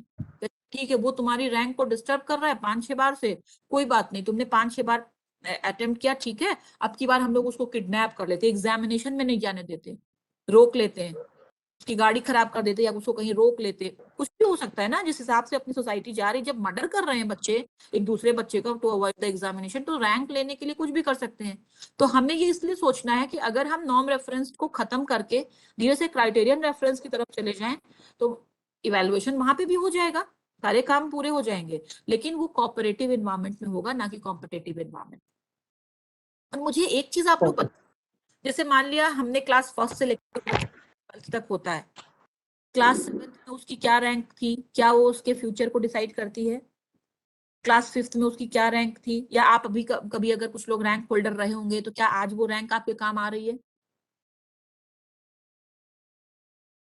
तो क्या जरूरत है उन स्टैंडर्ड्स पे इस तरह का कंपटीशन प्रोवाइड कराने का जहां बच्चे एक दूसरे को मरने मारने पे उतारू हो गए? बताइए। जो सीबीएसई ने ग्रेडिंग स्टार्ट करी थी वो केवल इसीलिए स्टार्ट करी कि एज सच आपको ग्रेड दिखाई दे, अगर कोई 91 है तो और कोई 99 है तो दोनों में डिफरेंस ना समझ में आए, उनको सबको क्या कह दो, A+ ग्रेड कह दो। तो वो ग्रेडिंग भी एक तरीका था जिससे कि वो जो एक कंपटीशन है, नेक टू नेक फाइट है, वो कम कर दी जाए। तो नो डाउट जहां पे हम बात कर रहे हैं और जिस आगे सीन में हमें जाना है वहां पे तो हमें क्राइटेरियन रेफरेंस टेस्टिंग की ही बात करनी पड़ेगी, नॉर्म रेफरेंस को हटाना पड़ेगा। Okay Yes, madam. ओके आगे बढ़ते हैं। हमारा समय भी खत्म हो गया है बस, लेकिन 2 मिनट में लूंगी, ये एनपीसी वाली बात खत्म कर लूं। तो ये देखिए जो नॉर्म रेफरेंस में जो आपको स्ट्रक्चर देखने को, क्योंकि ये बातें इसलिए जरूरी है क्योंकि अभी आपको अगले सेशन में टेस्ट कंस्ट्रक्शन कैसे करते हैं ये भी पढ़ना जरूर है, तो इसलिए ये बातें कर रही हूँ। वैसे ये आपको इररिलेवेंट लग रही होंगी क्योंकि हम लोग जब टेस्ट पेपर बनाते हैं तो ये सब देखते थोड़ी हैं। हम क्या करते हैं, ऑर्डर आता है, अगर हमें दे दिया, अगर हम जैसे हम लोगों का क्या है, हम सेंट्रल यूनिवर्सिटी में तो हम ही पढ़ाते हैं, हम ही क्वेश्चन पेपर बनाते हैं, हम ही इवेलुएट करते हैं। आप लोगों का क्या है कि कोई एक सेटर होते हैं क्वेश्चन पेपर बनाने के लिए, वो 2-4 लोगों से बुला लिए जाते हैं और कोई एक यूज कर लिया गया। तो कोई भी रीजन है, हमारे पास क्वेश्चन पेपर बनाने के लिए आया तो हम क्या करेंगे, सिलेबस इधर निकाल के रखा है, उधर क्वेश्चन लगाए, चिपकाए, भेज दिया, 2 दिन में हो गया। तो ये सब बातें क्यों करना। लेकिन अगर हम एक स्टैंडर्ड टेस्ट बनाना है, एक प्रोसीजर पता करनी है टेस्ट कैसे बनाया जाता है, तो हमें टेस्ट की प्रोसीजर पता होनी चाहिए। और नॉर्म रेफरेंस टेस्ट जो हम बनाते हैं उसमें हमें ये सारी गाइडलाइन फॉलो करनी है। अगर हम ये गाइडलाइन नहीं फॉलो कर रहे हैं तो वो एक अप्रोप्रिएट टेस्ट नहीं है। तो यही है 1 सिग्मा ±3 सिग्मा के बीच में पूरी डिस्टेंस है, और किस किस में कितने कितने केसेस होते हैं वो ये नॉर्म रेफरेंस ग्रेडिंग इस तरह से देखने को मिलती है। तो मैं आप लोगों के लंच का टाइम बिल्कुल नहीं ले रही हूँ। हम फिर से मिलते हैं 1:30 पे, तो आगे कंटिन्यू करेंगे जहाँ पे हमें टेस्ट कंस्ट्रक्शन, बस इसके बाद शुरू होने वाला है कि कैसे हमें टेस्ट कंस्ट्रक्शन करना है। तो thank you all and Thank you, madam. Yes. Thank you so much, madam. Thank you, madam. Thank you. Thank you ma'am. Madam मैं 1:15 बजे फिर से मीटिंग स्टार्ट करती हूँ अभी। sure I will be there. Yes, ma'am. Okay. Thank you so much. Thank you so much. Thank you all of you. Thank you madam. Thank you. Madam.